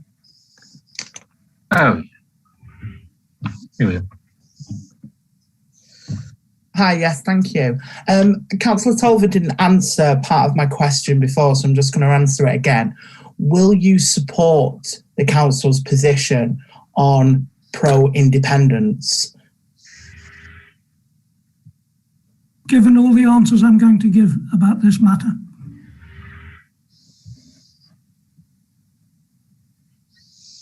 There's a Jason Ewell. Guitar man, another guitar man. Where is he? Oh, sorry. Thank you. I'm unmuted. Sorry. That's all right. No problem. You'll see nationally the news of this European Super League in football. I was wondering, would the council be making representations to Manchester United, given that 80% nationally, 80% of football fans are against it, and the City and the United clubs do mean a lot to local people? I think it's pretty much beyond the remit of the Parish Council. Yeah, right. So. Okay. I'd like to be able to have an effect on it. I'll say that for certain. Yeah, I'd love to. In what way could what's the forum to progress this then at local level, if any? Write to your MP. Okay. Yeah, probably the best way. Or the local press. Yeah. There was a lot on the news about it tonight. I think it's progressing apace. Yeah, I think, City looked like they might have withdrawn, but United and others. All right. The mighty voice of Handforth Parish Council probably doesn't count for much amongst the councils of the moneyed mighty. Okay, we'll close that item then and go on to number 12 to discuss the update from MHCLG, and noting that virtual meetings will no longer be lawful from May the 17th. To confirm the date and time of the next meeting. Ashley, what does the ruling actually say? Yeah, we're not allowed to continue with virtual meetings after May 17th. It'll be the Friday before, sorry.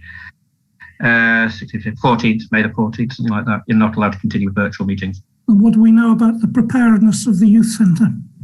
We know that the youth centre is prepared, ready to reopen. I've spoken to the caretaker. Yes, we are allowed back there. Will they be swabbing it down every time we use it or whatever? Yes, they'll have to. Will they be charging for it? Do we know? No, we have our new lease agreement gives us use of the hall when we need it for our parish council meetings. Okay, good. So you'll be moving back into the office, presumably? Yes, yeah. What's the other thing? And of course, we'll have to hold our next meeting effectively on May the 18th as an annual meeting. Why on the 18th? If a new councillor is elected on May the 6th, they effectively become a councillor on May the 10th. I would then have to issue them with an agenda, etc., etc. So in good time for the... It have to be the 18th or later? Or later, yes, that's a point, yeah. Up until the 26th is the last opportunity. Okay.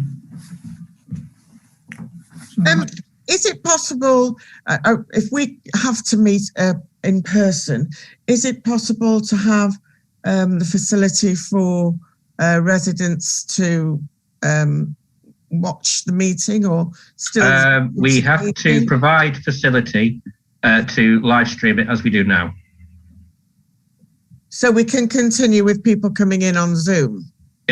What I'll have to do, and this is going to be strange, I will effectively have the council as one participant on Zoom being live streamed. That's the only way I can do it. Right. But at least everybody gets to see what's happening in a meeting. Mm-hmm. That's the government guidelines. So as one, what do you mean as one participant? You will all be on video, basically, on this laptop, on Zoom, live streamed. You mean we'll be all be on a single screen? Effectively, yes. Yeah. That's the only economical way I can think of doing it, without buying high-tech equipment and hundreds of mics and God knows what else. Does that mean that people would be able to ask questions of us or not? Or would it have to be? I mean, what we could do is technically have a small Zoom meeting that I'm in charge of, if you see what I mean, so that people might be able to do that. But it gets very complicated whilst I'm trying to note down what the council's saying and trying to look at 100 Zoom participants. Right, right. Yeah. It's worth trying it. I'm just concerned. I know that Zoom meetings aren't ideal, but for a lot of residents, people with children and the like, or older folk that don't want to come out at night or whatever, the Zoom bit is a lifeline to them. They want to watch it. They want to see what's going on. They want to take part. Yes. I mean, look, I think we'll have to try and semi-Zoom it. Okay. Yeah. How many have we got on YouTube tonight? I've no idea. 80, I think, actually. Is that it? Right. 80 then, according to John. Let me have a look now. And just on one point on that, actually, about you having to try and look in two directions at once. Oh yeah, 175. Yeah. On your the issue that you have, obviously trying to look at everyone, all the participants, and take notes. Given that we've got the recording of the meeting. Yes, theoretically, I can go back to it and be able to pick up on anything that I missed. Yeah. Yeah. And is there any value in a discussion, or if we had one already, with the webmaster, because there's going to be others in this boat, aren't there? Yeah, yeah. I'm sure he'll be able to contribute. Yeah, definitely. Thank you. Can I just make a comment? There was somebody had his hand up for a very long time, and when we dropped out, he dropped his hand. Is it possible for him to just have his question? It's the name's the second hand, the guy wearing orange top. Oh yeah, there you go. Good evening, everyone. Thank you very much for the opportunity to speak. My question is about Councillor Birkhill. I've read online about him. I just wondered where he is. He's not here this evening. But he's a councillor, isn't he? And he's not been here for months. And your question is what? Where is he? I don't know. Oh. Okay, thank you. I thought it was going to be. Okay, I think we're at the. We need to decide on the date of the next meeting. Anybody got an opinion about that? The 18th of May is fine. 18th is a Tuesday. Yeah, 18th of May is fine with me. Is that fine with you, Ashley? Does it work? Fine, yeah. Well, it'll have to be. I'd propose that then. Is that the first day that the youth centre is open? It'll be open on the 17th, I suppose, yeah. Do you think that's maybe a little bit risky? No, it's already open now for varying things, so I think that'll be absolutely fine. If we leave it too late, we run the risk of going outside the period and we'll fall foul of the law. Yeah. Okay, 18th. We go for the 18th. 18th at Handforth Youth Centre. Yeah. Good. Okay. Close of meeting. And as I said, I'm intending to resign as chairman of the council. I'll take Ashley's view on whether it's administratively convenient for that to happen immediately, or whether you need my signature, as it were, available for a few days. I think you'd better just put it in writing on an email or something along those lines. You might need to sign the odd thing. Off the top of my head, I can't think at the moment. And for calling extraordinary meetings is the other possible thing. If anything urgent came up. Oh yes. Two councillors could. Oh my God! I mean, that is a bit of an administrative strange one. Two councillors can call it. I can call it as well if need be. Yeah. You can only call it by asking the chairman. Yes, I can. Yeah. Well, we haven't got a chairman after tonight. Well, that's what I'm saying. Maybe I need to pause my actual resignation for a little bit until the admin can be sorted out. Unless we ask the vice chair to take over. Yeah, The thing is, nobody can get a response for him. I don't think that's very likely. Can Ashley look into it tomorrow? Find out. I've seen this happen in a few other councils, and I'll have to find out what the procedure is. Yeah. And it can be circulated by email, can't it? And it can. It can indeed. Yeah. And Ashley, can you find out if Councillor Bruton will be willing to step in as chair?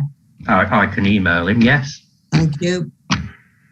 Well, I'll declare it as an intent rather than an actual fact for the moment.